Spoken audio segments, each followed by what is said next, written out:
जय श्री राधे फ्रेंड्स। ओजल का दिल बहुत जोर से धड़कने लगता है। अगर अभिनव उसके बारे में जान चुका है तो वो उसे जान से मार डालेगा। नहीं नहीं, ऐसा नहीं हो सकता। और ये हॉस्पिटल रूम, क्या वो उसे हॉस्पिटल लेकर आया है? गॉड, उसे तुरंत यहाँ से निकलना होगा, भागना होगा यहाँ से, इससे पहले कि अभिनव की नज़र में आ जाए। वो बिस्तर से खड़ी होने की कोशिश करती है, लेकिन अचानक उसे अपने शरीर में बहुत कमजोरी महसूस होती है। ये मेरा शरीर अचानक से इतना कमज़ोर क्यों लग रहा है मुझे? मगर ओजल फिर भी जैसे तैसे करके अपने शरीर की पूरी ताकत से बिस्तर से उठने की कोशिश करती है। वो अपने पैरों को बिस्तर से नीचे कर जैसे ही उठने लगती है, वार्ड का दरवाज़ा खुल जाता है। अभिनव और प्रतीक वार्ड के अंदर आते हैं। प्रतीक कुछ बातें कर रहा था और अभिनव खामोशी से उसके साथ चल रहा था। मगर जैसे ही वो अंदर जाकर ओजल को होश में देखते हैं, उनके कदम वहीं पर फ्रीज हो जाते हैं। उन्हें देखकर ओजल के चेहरे पर हॉरिफाइड एक्सप्रेशंस आ जाते हैं। उसके रोंगटे खड़े हो जाते हैं। वो भी अपनी जगह पर जम जाती है। उसे देखकर अभिनव की आंखें उसे देखकर अभिनव की आंखें थोड़ी डार्क हो जाती हैं। ओजल का दिल और भी जोर जोर से उसके सीने के अंदर धड़क रहा था। डर के मारे जैसे यहाँ वहां दौड़ रहा था। प्रतीक कुछ बोल पाता उससे पहले ही अभिनव ने कोल्ड आवाज में कहा, भागने की कोशिश कर रही है? जिस तरह से ओजल घबराई हुई है और तुरंत ही बिस्तर से खड़ी हो रही है, डेफिनेटली वो भागने की ही कोशिश कर रही होगी। प्रतीक साइलेंट हो जाता है। ओजल अपना सलाइवा कटक लेती है। अपने कदमों को धीरे धीरे ओजल की तरफ बढ़ते हुए अभिनव करीब आने लगता है। डर के मारे ओजल कदम पीछे करने लगती है। Mister Thakur, I mean, I can explain. Ojal की बात सुनकर अभिनव हल्की सी आईब्रो ऊपर उठाकर बोला, एक्सप्लेन? और इस लड़की को सच में लगता है कि जो कुछ भी इसने किया है वो ये एक्सप्लेन कर सकती है। पर खैर, अगर कर सकती है तो चलो इसकी एक्सप्लेनेशन थोड़ी सुनी जाए। अभिनव ने ओजल को कंधों को थोड़ी मजबूती से पकड़ा। ओजल के रोंगटे खड़े हो गए। अभिनव की डार्क आंखें उसी पर जमी हुई थी। फिर उसने बिस्तर पर उसे बिठाया। ओजल अपनी जगह से हिल भी नहीं पाई, हिलने की हिम्मत भी नहीं की। उसके बाद अभिनव बगल वाली कुर्सी पर आराम से बैठा और ओजल की तरफ देखते हुए बोला, एक्सप्लेन। ओजल हैरानी और कंफ्यूजन में बोली, अभिनव ने कहा, अभी अभी तुमने कहा ना, you can explain, then explain. मैं यहीं बैठा हूँ तुम्हारी एक्सप्लेनेशन सुनने के लिए। एंड ट्रस्ट मी, अगर मुझे तुम्हारी एक्सप्लेनेशन अच्छी नहीं लगी, जायज नहीं लगी, तो मैं अभी तुम्हें मार दूंगा। ये सुनकर ओजल की आंखें थोड़ी बड़ी हो गई। डर के मारे उसका दिल और भी जोर जोर से धड़कने लगा। तो जिस मौत से बचते हुए वे अब तक भाग रही थी, अब वो मौत उसकी आंखों के ठीक सामने बैठी है। बड़ी डरावनी मौत है ये। डेविल अब उसे नहीं छोड़ेगा। खत्म, अब सब कुछ खत्म। ओजल को इतना डरा हुआ देखकर अभिनव मन ही मन मुस्कुराता है। मगर बाहर से उसके एक्सप्रेशन कोल्ड ही रहते हैं। थोड़ी और कड़क आवाज में उसने कहा, एक्सप्लेन। ओजल तुरंत ख्यालों से बाहर निकलती और हिम्मत करके अभिनव से कहती है, वो मैं शुरू में वो बहुत हकलाती और हिचकिचाती है, मगर फिर वे एक लंबी सांस लेकर अपने अंदर की हिम्मत को जुटाती है। वो अभिनव की आंखों में आंखें डालकर क्लियर आवाज में कहती, आई एम सॉरी, मैं ये सब कुछ नहीं करना चाहती थी। अभिनव ने पूछा, तो फिर क्यों किया? ओजल ने नजरें नीची कर ली और कहा, मेरे पास ऑप्शन नहीं था, मुझे पैसों की जरूरत थी। अभिनव कुछ सेकंड खामोश रहा और फिर बोला, पैसों के लिए तुमने अपनी जान की भी परवाह नहीं की? क्या तुम मुझे पहले से जानती थी? ओजल ने सर ऊपर नहीं उठाया, नीचे देखती रही। उसने ना में सर हिलाया और कहा, मैंने आपको तभी पहली बार देखा था जब मैं आपके घर में आई थी सलोनी बनकर। अभिनव ने कहा, और असली सलोनी का क्या हुआ? मारवाड़ तो नहीं दिया तुमने उसे? ओजल ने एकदम से अवनव की तरफ देखा और ना में सर हिला दिया। नहीं, मैंने किसी को नहीं मारा, मैं मर्डरर नहीं हूँ। प्रतीक ने वहां पर एक डेस्क से अपनी तशरीफ को हल्का सा टिकाकर हाथों को छाती पर क्रॉस किए हुए सीरियस आवाज में कहा, तो फिर क्या किया तुमने उसके साथ, सलोनी?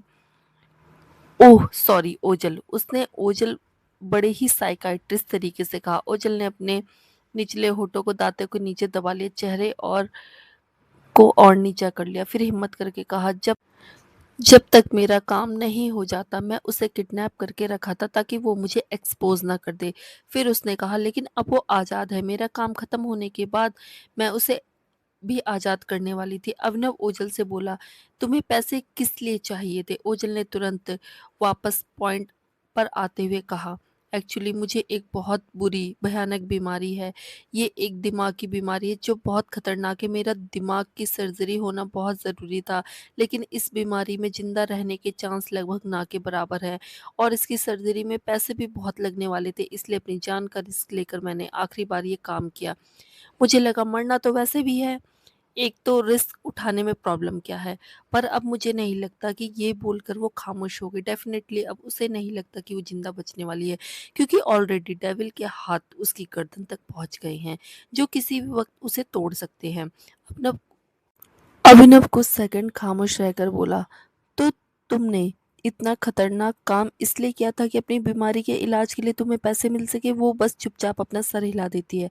अभिनव ने कहा, मेरे ख्याल से तुम्हें पैसे मिल चुके थे, राइट? तुम्हारा काम भी कंप्लीट हो चुका था और तुम घर से चली भी गई थी, तो वापस क्यों आई? मरने के लिए?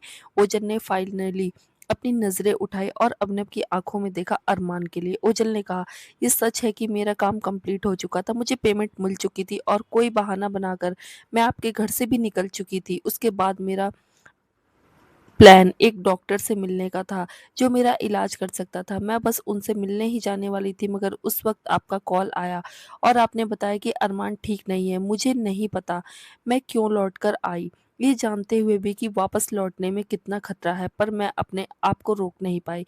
फिर मुझे लगा कि मैं किसी भी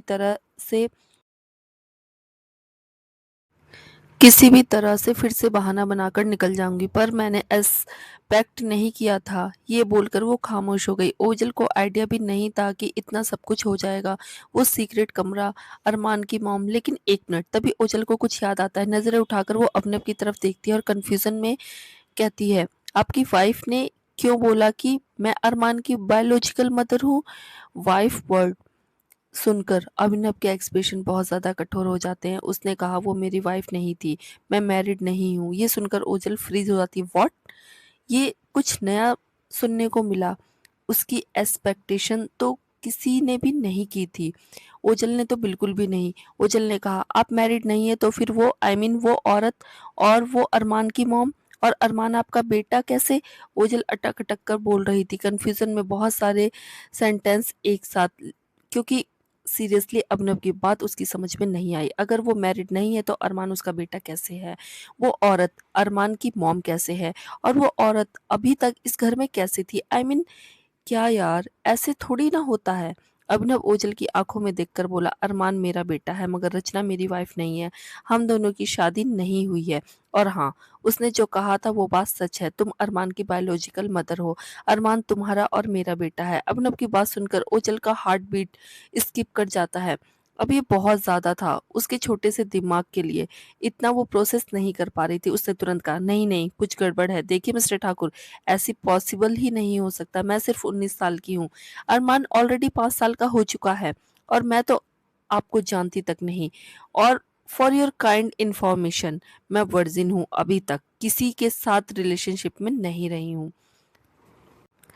आपके साथ तो डेफिनेटली बिल्कुल नहीं। तो बच्चा कहाँ से पैदा कर दिया मैंने, और वो भी आपका? मैंने तो कभी आपको देखा तक नहीं। प्रतीक चलकर सामने आता है और कहता है, वो ये चीज मैं तुम्हें एक्सप्लेन कर सकता हूँ। ओझल प्रतीक की तरफ देखती है। प्रतीक ओझल से कहता है, आज से 6 साल पहले याद करने की कोशिश करो। क्या तुम किसी हॉस्पिटल में 1 से 2 महीने के लिए एडमिट हुई थी? ओझल याद करती है, 6 साल पहले वो, हाँ हाँ, एडमिट तो हुई थी। उसने प्रतीक से कहा, हाँ मेरा एक्सीडेंट हो गया था, मैं तकरीबन 1 महीने से ज़्यादा हॉस्पिटल में एडमिट रही थी। लेकिन उसका इन सब से क्या लेना देना? तुम कहना क्या चाहते हो? 1 महीने में सब कुछ हो गया और उस 1 महीने में मैंने अरमान को हाउ इज दिस पॉसिबल? अभिनव कुछ बोलने के लिए मुंह खोलने ही वाला था कि तभी हॉस्पिटल वार्ड का दरवाजा खुल गया और छोटा सा अरमान वार्ड के अंदर आया। सबने अरमान की तरफ देखा। अरमान के हाथ में गुलाब के फूलों का एक बड़ा सा बुके था। जब उसने ओझल को होश में देखा तो उसकी आंखों में चमक आ गई। मॉम! इतना बोलकर वो भागकर ओझल के पास आया और उसके पैरों से लिपट गया। मॉम, आपको होश आ गया? अरमान की बात सुनकर ओझल बिल्कुल फ्रीज हो गई। मॉम! अरमान ने गुलाब के फूलों का बुके ओझल को देते हुए ओझल को देते हुए बोला, मैं ये आपके लिए लेकर आया हूँ। डैड ने मुझे बताया कि आपको होश आ गया है। मैं आपसे मिलने चला आया। आपको कैसा लग रहा है? ओझल अभी तक शॉक और डिसबिलीफ से अरमान को ही देख रही थी। फिर उसकी नज़रें अफनव की तरफ गई। अफनव खामोशी से चुपचाप अपनी जगह पर बैठा हुआ था। अरमान के हाथों से फूलों का बुके लेकर ओझल ने साइड में रख दिया। अरमान बिस्तर पर चढ़ा, कुछ सेकंड ओझल को देखा और फिर हल्की उदासी आवाज में कहा, आई एम सॉरी। मुझे नहीं पता था कि आप मेरी मॉम हो, वरना मैं आपको कभी भी परेशान नहीं करता, कभी भी नहीं, और आपके साथ बदतमीजी तो कभी नहीं करता। मगर आज के बाद मैं अच्छा बच्चा बन के रहूंगा और आपको बिल्कुल परेशान नहीं करूंगा। अरमान के मुंह से ये सब अरमान के मुंह से ये बातें ओझल को बहुत अनजानी सी लग रही थी। एक तो इसके मुंह से आप, ऊपर से ये मॉम वर्ड काफी अनफैमिलियर थे।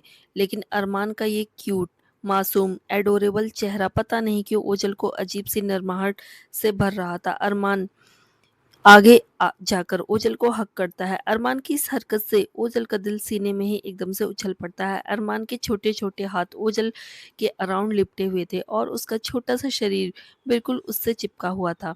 उसे समझ में नहीं आया कि वो क्या करे। वो बस हल्का सा हाथ उठाकर अरमान को धीरे से पकड़ लेती है और उसे हक करने देती है। फिर हग ब्रेक करने के बाद अरमान ओझल के सर की तरफ देखता है, जिस पर पट्टियां लगी हुई थी और बाल भी नहीं थे, पूरा क्लीन कर दिया गया था। अरमान ने कुछ सेकंड खामोशी रखी और फिर कहा, आप टेंशन मत लेना, आपके बाल फिर से आ जाएंगे। प्रतीक अंकल ने कहा है, एक बार आप अच्छे से रिकवर हो जाओ, उसके बाद आपके पहले से भी ज्यादा लंबे और खूबसूरत बाल आ जाएंगे। ये सुनकर ओझल स्टंट रह जाती है। बाल तुरंत अपने सर पर हाथ लगाती है, इधर उधर लगाती है, जैसे कुछ ढूंढने की कोशिश कर रही हो, और जैसे ही उसे अपना टकला महसूस होता है, उसकी आंखों की पुतलियां जैसे बाहर निकल आती हैं। मेरे बाल कहाँ गए?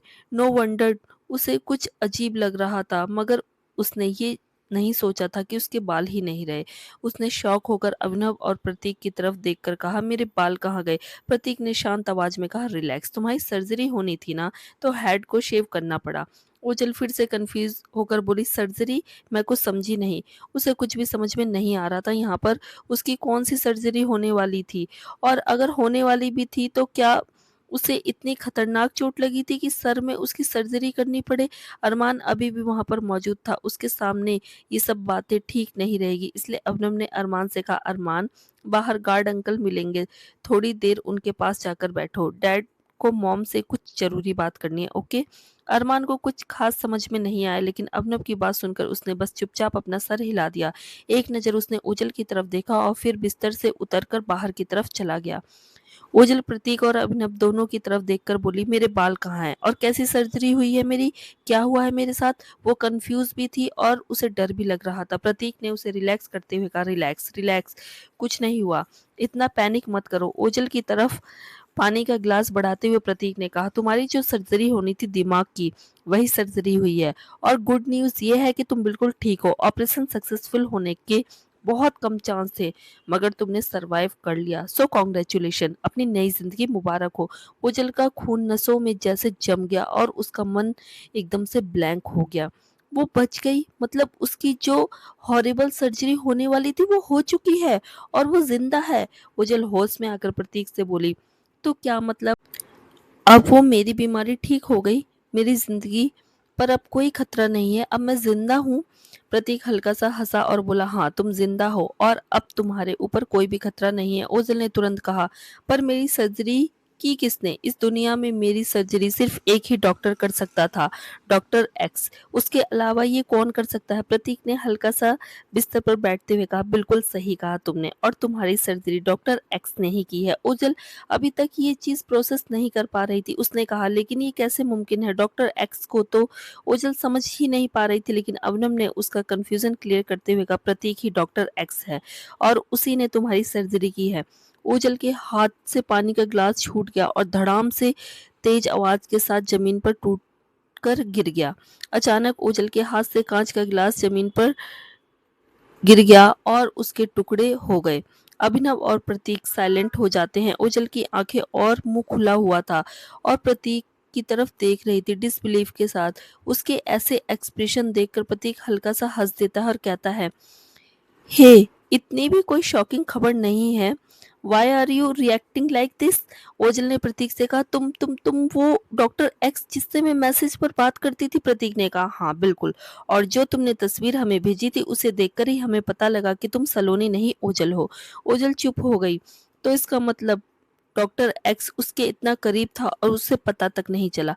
पर चलो, एक अच्छी बात यह है कि उसकी जान बच गई। लेकिन एक मिनट, क्या सच में उसकी जान बच गई? ओझल ने नजर उठाकर अभिनव की तरफ देखा, जो खामोशी से उसे देख रहा था। उसके एक एक एक्सप्रेशन को नोट कर रहा था। और ओझल ने वापस अपनी नजरें नीचे करके कहा, तो फिर अब आप लोग क्या करने वाले हो मेरे साथ? क्या मुझे जान से मार दोगे, या फिर जैसे रचना को रखा है वैसे मुझे घर में कैद करके रखोगे, मुझे टॉर्चर करोगे? ओझल के दिमाग में यही आया, क्योंकि यही एक डेफिनेट रीजन था, वरना वो लोग उसे क्यों बचाएंगे? जरूर टॉर्चर करना चाहते होंगे। प्रतीक ने मुंह चिढ़ाते हुए कहा, हमने तुम्हें इतना प्यार से ट्रीट किया, तुम्हारा इलाज किया, जान बचाई, और तुम ऐसा सोचती हो हमारे बारे में? हम क्यों तुम्हें टॉर्चर करेंगे? ओझल हिम्मत करके बोली, क्योंकि मेरी वजह से आप लोगों का बहुत ज्यादा नुकसान हुआ है। मैंने काल को मिस्टर ठाकुर की सीक्रेट इन्फॉर्मेशन दी, जिस वजह से आप लोगों को काफ़ी प्रॉब्लम फेस करनी पड़ी। तो इसका मतलब अब आप लोग मुझे जान से मारकर अपना गुस्सा शांत करने वाले हो। प्रतीक स्पीचलेस हो जाता है। अभिनव ओझल से बोलता है, नुकसान तो तुमने बहुत किया है हमारा, इस बात में कोई शक नहीं, और अभिनव ठाकुर अपने किए गए नुकसान का हर्जाना जरूर वसूलता है, तुमसे भी वसूला जाएगा, पर तुम्हें जान से मारकर नहीं। ओझल कंफ्यूज होकर बोली, तो फिर? अभिनव ने कहा, वो मैं तुम्हें बता दूंगा। ओझल, अरमान के साथ तुम्हारा क्या रिश्ता है वो तो जान लो पहले, उसके बाद। अभिनव ने प्रतीक की तरफ देखा। प्रतीक ओझल की तरफ देखकर कंटिन्यू करते हुए बोला, ओझल, 6 साल पहले जो तुम हॉस्पिटल में एडमिट होने की बात कर रही थी, उस दौरान तुम्हारे साथ कुछ ऐसा हुआ, शायद इसके बारे में तुम्हें भी नहीं पता। पहले हमको लगता था कि तुम रचना के साथ मिली हुई हो, मगर रचना के कन्फेशन के बाद हमें रियलाइज हुआ कि उसमें तुम्हारा भी फायदा उठाया है। ओझल को कुछ समझ नहीं आया। वो बोली, क्या हुआ था उस दौरान मेरे साथ? प्रतीक ने एक नज़र अभिनव की तरफ देखा और फिर वापस ओझल की तरफ देखते हुए बोला, उस 1 महीने में तुम्हारा छोटा सा ऑपरेशन हुआ था, तुम्हारी बॉडी से एग निकाले गए थे, मतलब चोरी किए गए थे। ये सुनकर ओझल चौंक जाती है। व्हाट? वो काफी हैरान थी। प्रतीक ने कहा, हाँ, तुम्हारे शरीर से एग निकाले गए थे, उन्हें चुराया गया था बिना तुम्हारी जानकारी के, इलीगल तरीके से। फिर उन एग को अभिनव के स्पर्म के साथ लेबोरेटरी में एम्ब्रोय की फॉर्म दी गई थी, और उसके बाद आईवीएफ के जरिए रचना प्रेग्नेंट हुई थी। इसका मतलब अरमान तुम्हारा और अभिनव का बेटा है, जिसे रचना ने पैदा किया है, surrogate mother you can say. ये सुनकर ओझल बिल्कुल स्टंट रह जाती है। उसका एग चुराया गया था, इसका मतलब अरमान उसका और अभिनव का बेटा है। उसने शौक से अभिनव की तरफ देखा। अभिनव ने अपने मोबाइल फोन में एक तस्वीर निकाली और उसे ओझल की तरफ बढ़ाया। ओझल ने हल्की कंफ्यूजन के साथ मोबाइल फोन अपने हाथ में लिया और स्क्रीन पर कुछ देखा, अरमान की पीठ और उसकी पीठ के ऊपर बर्थ मार्क, जिसे देखकर ओझल के हाथ फ्रीज हो गए। ये बर्थ मार्क उसने देखा था। उस वक्त वो हैरान इसलिए हुई थी क्योंकि उसकी पीठ पर भी बिल्कुल ऐसा ही बर्थ मार्क था। उस वक्त वो सोच भी नहीं सकती थी कि उसका और अरमान का इतना गहरा कनेक्शन है। अवनम ने कहा, यही बर्थ मार्क तुम्हारे शोल्डर के नीचे भी है। उसके बाद उसने अपने सूट से एक पेपर निकाला और उसे ओझल की तरफ बढ़ा दिया। ओझल ने उस पेपर को अपने हाथ में लिया और खोलकर जैसे ही पढ़ा, अपना सलाइवा गटक लिया। DNA report result 99.99% perfect match. ओझल ही अरमान की बायोलॉजिकल मदर है। ओझल की उंगलियां हल्की सी कांप जाती है और दिल जोर जोर से धड़कने लगता है। जाने अनजाने उसकी आंखें आंसुओं से भर जाती हैं। इस वक्त उसे क्या महसूस हो रहा था, कैसी फीलिंग उसके दिल में थी, उसे खुद भी समझ में नहीं आ रहा था। इतनी छोटी सी उम्र में, जहाँ इस वक्त खुद उसे मॉम की ज़रूरत है, वो एक बच्चे की मॉम बन गई, वो भी बिना अपनी जानकारी के। उसने अभिनव की तरफ देखकर कहा, लेकिन रचना अगर आपकी बीवी नहीं है तो वो थी कौन? ओझल के दिमाग में बहुत सारे सवाल थे और उस सभी सवालों के जवाब चाहिए थे। प्रतीक कुछ बोलने के लिए मुंह खोलने ही वाला था कि अभिनव ने कड़क नजरों से उसकी तरफ देखा। प्रतीक तुरंत मुंह बंद कर लेता है और उसके इशारे को समझकर खड़ा हो जाता है। तुम दोनों बातें करो, मैं जब तक जाकर अरमान को देखता हूँ। ये बोलकर प्रतीक वार्ड खाली करके चला जाता है। क्योंकि उसे पता था कि आगे की बात दोनों के बीच में ही हो तो सही है। अब दोनों वहां पर अकेले थे। अभिनव ओझल की तरफ देखकर बोला, मेरे अंकल ने रचना को मेरी लाइफ में जानबूझकर भेजा था, उसी काम के लिए जिस काम के लिए तुम आई थी। पर उसका काम तुमसे थोड़ा ज्यादा था। वो ना सिर्फ मेरी पूरी प्रॉपर्टी हड़पने आई थी, बल्कि मुझे जान से मारने भी आई थी। ओझल की आंखें बड़ी हो गई।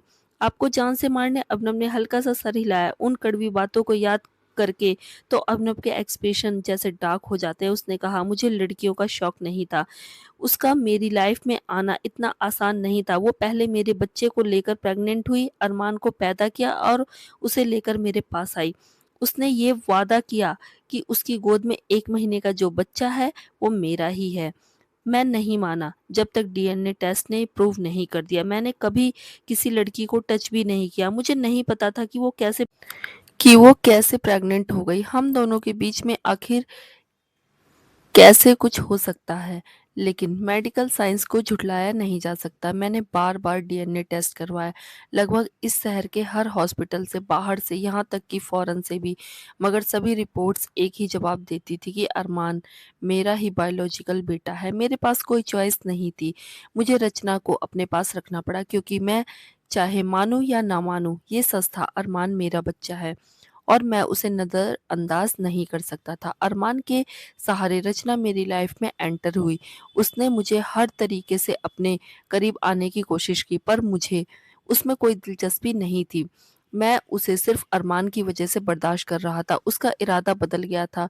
वो मुझे ख़त्म करने आई थी, but eventually she fail she fail in love with me.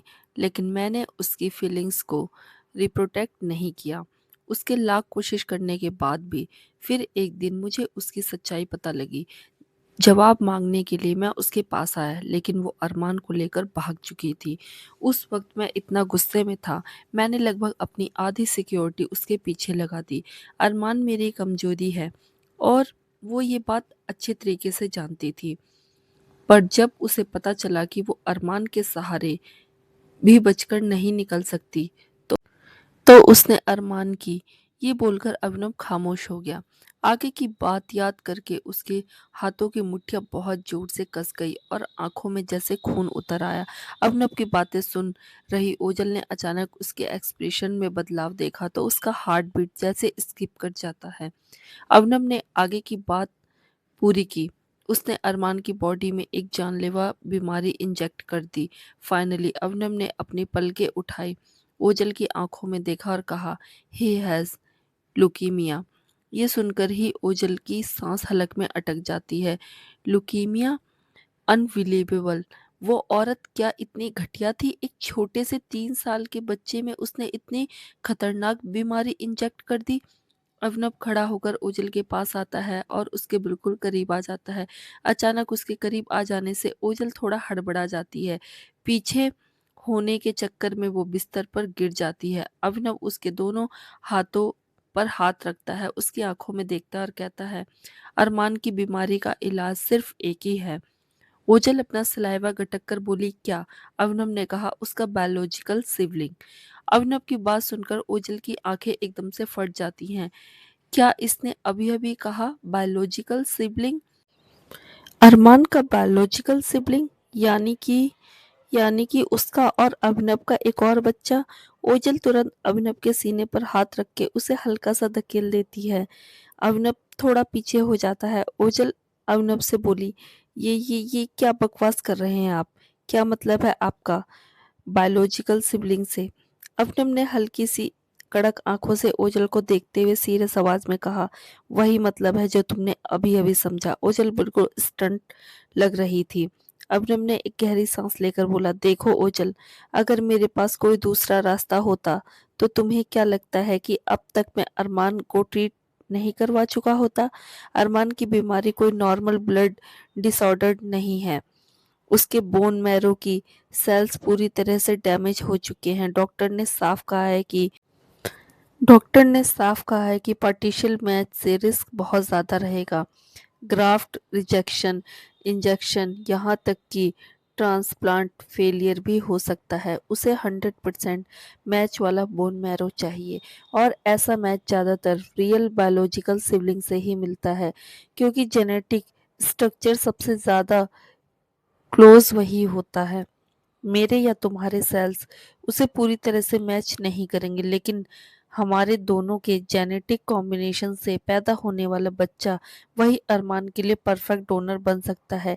यही वजह है कि डॉक्टर ने बायोलॉजिकल सिबलिंग का ऑप्शन दिया है। ये उसकी जान बचाने का आखिरी मेडिकल रास्ता है। ओझल अभिनव की बातें सुनकर और ज्यादा हैरान थी। उसने अभिनव से कहा, तो क्या इसका मतलब आप इतने दिनों से मुझे इसलिए ढूंढ रहे थे, ना कि जान से मारने के लिए? अभिनव आराम से कुर्सी पर बैठते हुए बोला, मुझे तुमसे इतनी नफरत थी कि मैं तुम्हें सच में जान से मारना चाहता था, लेकिन हाँ, तुम्हें ढूंढने का रीजन अरमान की बीमारी तुम्हें ढूंढने का रीजन अरमान की बीमारी का इलाज था। उसके बाद उसने ओजल की आंखों में देखा और कहा, अरमान हमारा बच्चा है ओजल, और उसकी जान खतरे में है। हमें उसे बचाना है। ये सुनकर ओजल का हार्ट बीट स्किप कर जाता है। हमारा बच्चा और उसकी जान खतरे में है, ये वाली लाइन तो जैसे उसके दिल में दर्द कर देती है। अरमान अगर उसका अपना बच्चा नहीं होता तो भी इतने छोटे बच्चे को मौत के मुंह से जाता हुआ देख आखिर कौन ना तड़पे। रचना वो कमीनी हरामजादी, एक औरत होते हुए वो इतना कैसे गिर सकती है? क्या उसके अंदर जरा भी ममता नहीं थी जो इतने छोटे बच्चे में इतनी भयानक बीमारी इंजेक्ट कर दी? क्या उसे जरा भी शर्म नहीं आई? डिस्गस्टिंग। ओझल अबनव की तरफ देखकर बोली, मेरे कुछ सवाल है। अबनव ने हल्का सा सर हिलाया और कहा, पूछो। उसने पूछा, रचना मेरे एग क्यों निकलवाए? वो खुद भी तो औरत थी, क्या उसके पास एग नहीं थे? अब अभिनव ने एक्सप्लेन करते हुए कहा, उसकी खुद के एग से प्रेगनेंसी पॉसिबल नहीं थी। उसका रीजन था रचना का पास्ट। वो एक सर्विस गर्ल थी। उसने कई बार प्रेगनेंसी टर्मिनेट करवाई थी। इस वजह से कॉम्प्लिकेशन शुरू हो गए। ओझल का दिल जैसे धक से रह गया। अभिनव आगे बोला डॉक्टर ने उसे डायग्नोज किया था सीवर ओवेरियन डैमेज और प्रीमैच्योर ओवेरियन फेलियर से। उसके ओवरसीज फंक्शनल तो थे, लेकिन वायबल एग्स प्रोड्यूस नहीं कर पा रहे थे। एग रिजर्व ऑलमोस्ट खत्म हो चुका था और जो थे उनकी क्वालिटी इतनी खराब थी कि हेल्दी एम्ब्रॉय बन ही नहीं सकता था। ओजल शौक होके उसे देखती रही। अभिनव उसकी तरफ देखकर बोला, तुम्हारा एग लेकर उसने मेरे स्पर्म के साथ मिलाकर एम्ब्रॉय तैयार करवाया और इसे मिरेकल ही मानो कि उसकी प्रेगनेंसी ठहर गई। ओझल का दिमाग सच में ब्लैंक हो गया था, मगर फिर भी उसने अभिनव से पूछा, आपका स्पर्म उसके पास कैसे पहुंचा? ये सवाल थोड़ा वियर्ड था। एक बार मुंह से निकलने के बाद ओझल को रियलाइज हुआ कि उसने क्या पूछ लिया, तो वो थोड़ा ऑकवर्ड हो गई, मगर वो जानना चाहती थी अभिनव जैसे अनटचेबल इंसान की इतनी इम्पोर्टेंट और पर्सनल चीज रचना तक कैसे पहुंच गई। अगर दोनों के बीच कुछ नहीं हुआ तो? अभिनव कुछ सेकंड तक ओझल को चुपचाप देखता रहा, फिर बोला, मेरे स्पर्म बैंक में स्टोर थे, जहां से उन्हें चुराने में मेरे अंकल ने उसकी हेल्प की थी, वो जिन्होंने रचना को मेरी लाइफ में भेजा था। ओझल स्पीचलेस होकर बैठी रही। ये बहुत ज्यादा हो गया था उसके लिए। इतनी प्लानिंग की उन लोगों ने? सीरियसली? ओझल अभिनव की तरफ देखकर बोली, आपको जब पता चल गया कि आपके अंकल ने ये सब कुछ किया, तो फिर आपने उनके साथ क्या किया? अभिनव हाथों को छाती पर क्रॉस कर लेता है और थोड़ा अच्छा सा मुस्कुराकर कहता है, क्या लगता है तुम्हें? ओझल इस शैतानी आंखों को पहचान सकती थी और उसका हार्ट बीट स्किप कर जाता है। वो गैस नहीं कर सकती थी, वो गैस नहीं करना चाहती थी। अभिनव से टकराने वाले का अंजाम जरूर बड़ा भयानक ही हुआ होगा। अभिनव ओझल से बोला, अभी तुम रिकवरिंग स्टेज पर हो, कुछ टाइम तक तुम्हारी रिकवरी चलेगी। एक बार तुम ठीक हो जाओ उसके बाद। ओझल तुरंत बोली, उसके बाद क्या? उसके चेहरे पर डर, नर्वसनेस दिखाई दे रही थी। अभिनव 2 सेकंड का पोज लेता और कहता है, जिंदा रहना चाहती हो ना तुम? मैंने तुम्हारी जान बचाकर तुम्हारे ऊपर एहसान किया है। अपना एहसान वापस ले लूं या तुम चुकाओगी उसे? एहसान वापस ले लूं मतलब? उसने जिंदगी देकर उस पर एहसान किया, तो जिंदगी छीन कर वापस ले सकता है। ओझल अपना सलाइवा गटक लेती है। जब वो अभिनव की बात का मतलब समझती है, लेकिन एहसान चुकाना बहुत ज्यादा भारी पड़ने वाला है उसके ऊपर। एक बच्चा पैदा करना होगा। अभिनव का बच्चा सोचकर ही उसके बदन में थरथराहट फैल जाती है। प्रतीक अरमान के साथ थोड़ी देर में कैबिन के अंदर आता है। अरमान ओझल को चुपचाप बिस्तर पर बैठे हुए देखता है।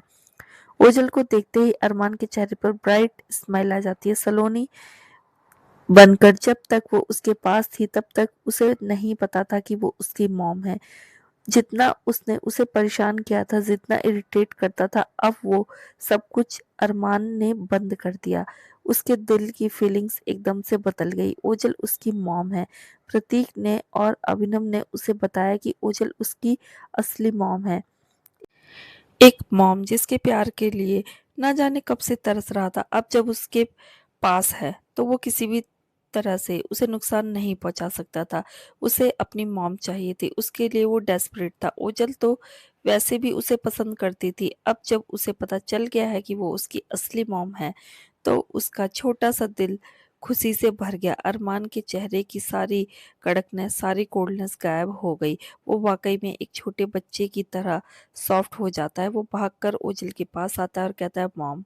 ओझल बिस्तर से नीचे अरमान की तरफ देखती है। उसे देखकर उसका दिल थोड़ा जोर से धड़क उठता है। अरमान को देखकर उसे सच में समझ में नहीं आ रहा था कि उसे कैसा फील करना चाहिए। अरमान छोटा बच्चा है, उसे प्यारा भी लगता है, और अब जब उसे पता चल गया है कि ये छोटा सा लिटिल डेविल उसका अपना है तो वो क्या फील कर रही थी ये बताना भी मुश्किल था। रातों रात उसकी लाइफ इतनी उथल पुथल हो गई कि वो खुद को ही नहीं समझा पा रही थी कि क्या हो रहा है उसके साथ। अरमान बिस्तर पर चढ़ जाता है और ओझल के पास आकर बैठ जाता है। हाथ ऊपर करके ओझल के माथे को अपनी उंगलियों से टच करता है और थोड़ा बेचारा चेहरा बनाकर पूछता है, अब भी दर्द हो रहा है क्या? ओझल ना में सर हिला देती है, मगर उसकी नजरें अरमान के मासूम चेहरे पर चिपकी रहती हैं। अब जबकि उसे पता चल गया है कि ये उसका अपना बेटा है तो डेफिनेटली उसे अरमान के कुछ कुछ स्पेशल फीचर अपने जैसे लग रहे थे। कुछ कुछ बिल्कुल अपने जैसे, कुछ कुछ अभिनव के जैसे, दोनों का मिक्सचर। अरमान की मोटी मोटी सुंदर आंखें वैसे अभिनव की तरह थी, लेकिन जब वो हंसता था तो आंख के कोने के पास हल्का सा डिंपल पड़ता था। वो ओझल के जैसा था। ओझल अपना हाथ ऊपर उठाती है और अरमान के गाल को टच करती है। अरमान को टच करते ही ओझल को ऐसा लगता है जैसे उसका दिल अजीब सी नरमी से भर जाता है। अजीब सी फीलिंग जो बहुत सॉफ्ट और प्रोटेक्टिव थी। एक माँ की अपने बच्चे के लिए शायद ममता जैसी कुछ। अरमान मुस्कुराकर बोला, आप जल्द ही ठीक हो जाओगी। अंकल ने बोला है कि आप थोड़े दिन तक यहाँ पर रहोगी, उसके बाद हमारे साथ घर जाओगी। ओझल प्रतीक की तरफ देखती है। प्रतीक उन्हें देखकर हल्का सा मुस्कुरा देता है और फिर रिपोर्ट्स को चेक करने लगता है। थोड़ी देर बात करने के बाद अरमान बाहर चला जाता है। ओझल प्रतीक की तरफ देखकर बोली, अरमान की हालत अब कैसी है? ये सुनकर प्रतीक के चेहरे की स्माइल बहुत छोटी हो जाती है। उसने कहा, नॉट सो ग्रेट। ओझल को अपने सीने में दर्द सा महसूस होता है। अपना सलाइवा कटकते हुए उसने कहा, उसे कुछ होगा तो नहीं ना? प्रतीक कुछ सेकंड तक ओझल की तरफ देखता रहता है और फिर कहता है, अभिनव ने तुम्हें उसकी कंडीशन के बारे में बता दिया होगा, उसका इलाज क्या है ये भी बता दिया होगा। ओझल अपनी नजरें नीचे कर लेती है। हाँ, अभिनव ने उसे बता दिया है, लेकिन आखिर वो कैसे करेगी ये सब कुछ? उसने धीरे से कहा, क्या उसके बाद वो ठीक हो जाएगा? प्रतीक ने कहा, हाँ, उसके बचने के 70% चांस बढ़ जाएंगे। ओझल को राहत फील होती है, पर कुछ अजीब भी, पता नहीं क्या। दोपहर का टाइम था, सूरज सिर के ऊपर आग बरसा रहा था, लेकिन बस्ती की टेढ़ी मेढ़ी गलियों में धूप पूरी तरीके से पहुंच नहीं पा रही थी। टीन की छतें, कपड़ों की रस्सियां, हवा में उड़ती धूल, नालियों से उठती बदबू और हर तरफ बेतरतीब खड़े छोटे छोटे घर। पूरा एरिया जैसे अपने आप में एक भूल भुलैया था, और उसी भूल भुलैया के अंदर आज भगदड़ मची हुई थी। भाग जल्दी भाग! एक आदमी ने हाफते हुए पीछे मुड़कर देखा। रघु और उसके साथ उसके 5-6 आदमी सब बुरी तरीके से भाग रहे थे। सबके चेहरे की हवाइयाँ उड़ी हुई थी। कोई चप्पल में, कोई आधी खुली शर्ट में, किसी के हाथ में अभी भी लोहे की रॉड थी जिसे वो भागते भागते कहीं फेंक चुका था। धाएं!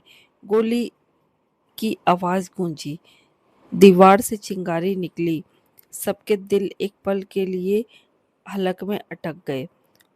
उनके पीछे शिवा थी, काले कपड़ों में, हाथ में गन, बाल पॉनीटेल में बंधे हुए और हवा में लहराते हुए। उसके चेहरे पर कोई भी भाव नहीं, बस ठंडा डार्क गुस्सा। उसकी आंखें सीधे रघु पर टिकी हुई थी।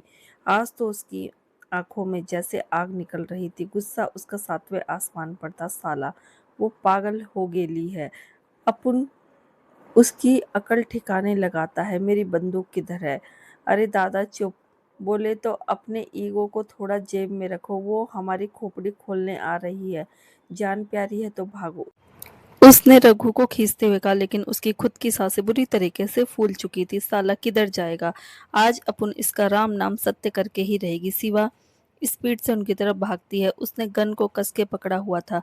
रुक साले लहसुन के पकौड़े, रुक तेरी माँ का मदन चोपड़ा, तेरी बाप की छैया छैया। आगे की तरफ को भागते हुए रघु के एक आदमी ने दूसरे आदमी से कहा, ये शिवा क्या बोल रही है? पकौड़े, छैया छैया, मदन चोपड़ा। दूसरे ने उससे भी ज्यादा तेजी स्पीड में भागते हुए कहा, अबे गाली दे रही है? ये कौन सी गाली है? अपन लोगों ने तो गाली में पीएचडी की है। ये क्या सिलेबस कब चेंज हुआ? मार्केट में नई गालियां लॉन्च हो रही है क्या? अरे नहीं, वो बोले तो ट्विस्टेड गालियां दे रही है, डायरेक्ट गाली नहीं दे सकती। लेकिन क्यों?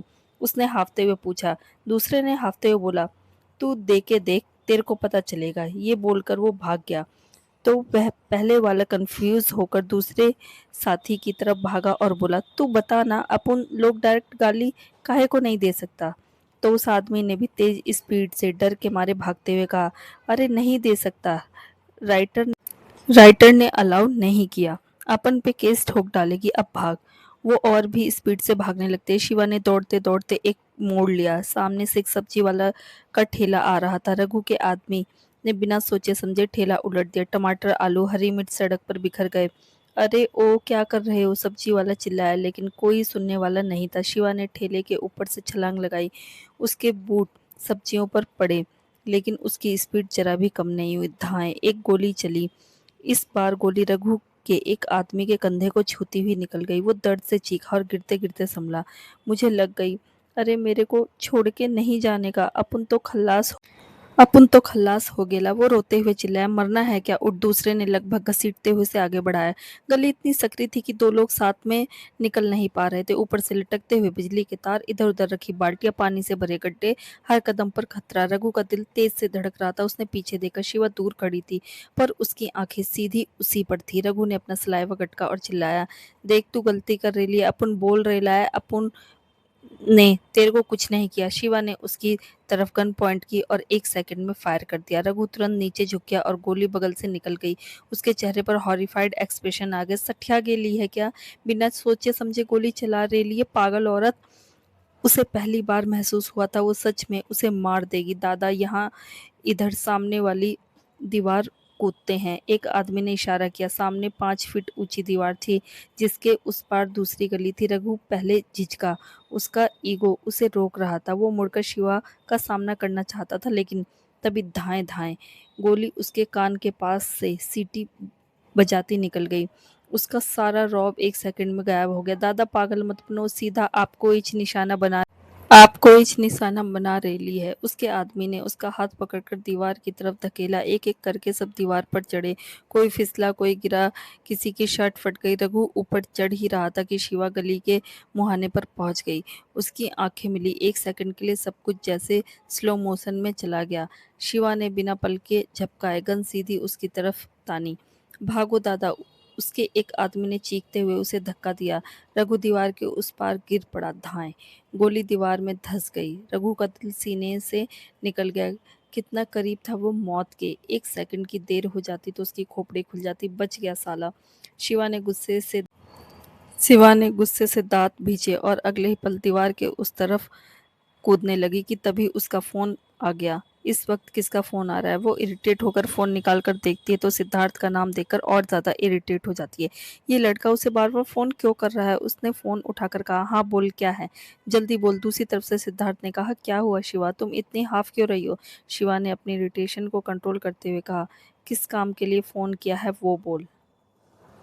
मैं थोड़ा ट्रेनिंग करा रही है, सिद्धार्थ ने कहा। ओ अच्छा। शिवा दीवार पकड़ लेती है चढ़ने के लिए, मगर फ़ोन कान पर लगाए रखती है। सिद्धार्थ ने थोड़ा ऑकवर्ड होकर कहा, कल रात तुमने अचानक कॉल कट कर दिया, इसलिए मैंने तुम्हें दोबारा कॉल किया है। शिवा, मैं तुमसे ये कहना चाहता हूँ कि उस रात को हम दोनों के बीच जो भी कुछ हुआ, देखो, मुझे खुद ड्रग्स दिए गए थे। मुझे नहीं पता था कि कमरे में तुम हो और कहाँ से आ गई।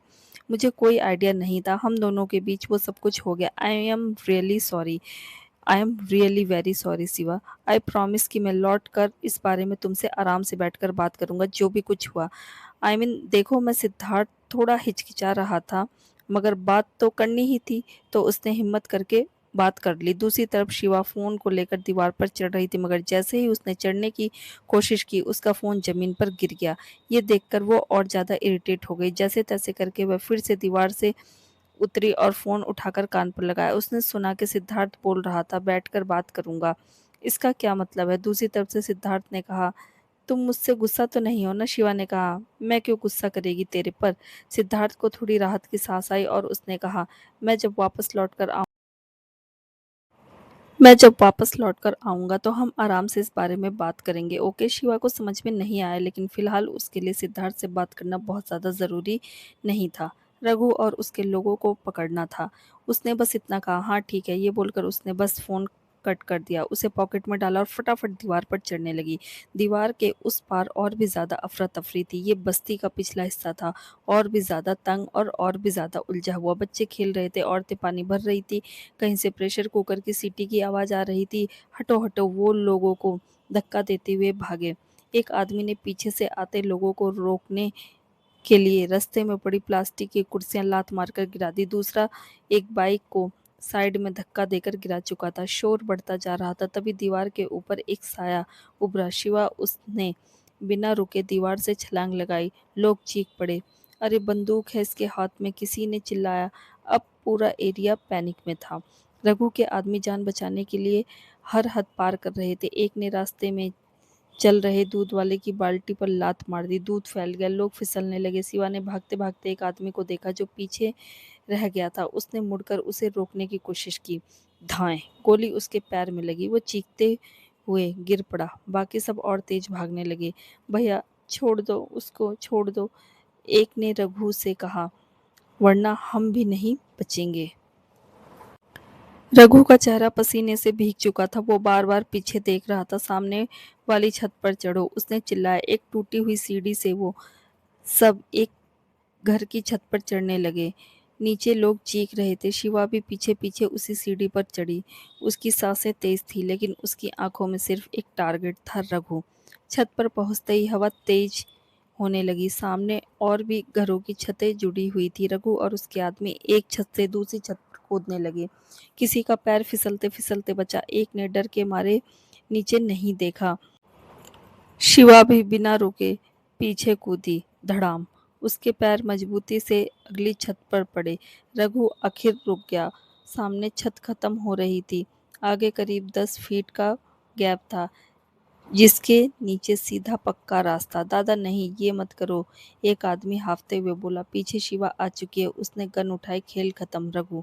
उसकी आवाज़ ठंडी थी, लेकिन अंदर ज्वालामुखी चल रही थी। रघु के अंदर का डर और अहंकार दोनों टकरा रहे थे। वो उसे घूर रहा था, जैसे कहना चाहता हो कि वो नहीं डरता, लेकिन शिवा ने मौका नहीं दिया।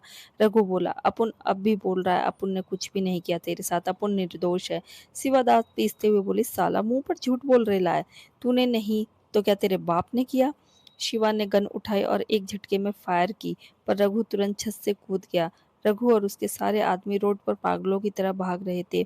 सबकी सांस फूल रही थी, चेहरे लाल हो गए थे। रघु के आदमी ने भागते हुए कहा, दादा अब क्या करे? भागते भागते अचानक रघु के कदम थोड़े धीमे हो गए और वो रुक गया। अपने घुटनों पर दोनों हाथों को रखकर वो बहुत जोर जोर से सांस लेने लगा। उसकी सांस बहुत तेज हो गई थी। वो लोग बहुत देर से भाग रहे थे। इस वक्त रघु को सच में लग रहा था कि शिवा एकदम पागल हो चुकी है और वो लोग उसे नहीं समझा सकते। इसमें पूरे तरीके से शिवा की भी गलती नहीं है, क्योंकि बेहोश होने से पहले उन लोगों ने जो भी उसके साथ किया, उसने अपनी आंखों से देखा, लेकिन उसके बाद क्या हुआ उसे याद ही नहीं।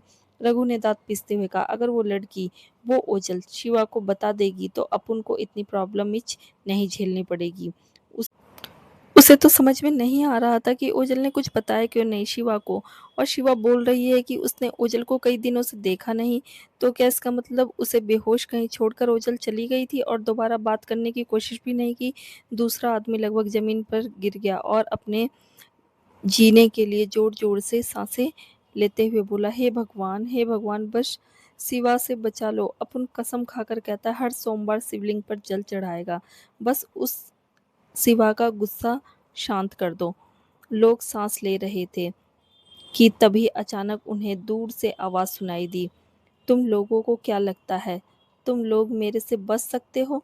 धरती के दूसरे कोने पर भी जाकर छुप जाओगे, उधर भी ढूंढ लेगी मैं तुम लोगों को। रुक साला। सब लोगों ने पलटकर देखा तो उनके चेहरे पर हॉरिफाइड एक्सप्रेशन आ गए।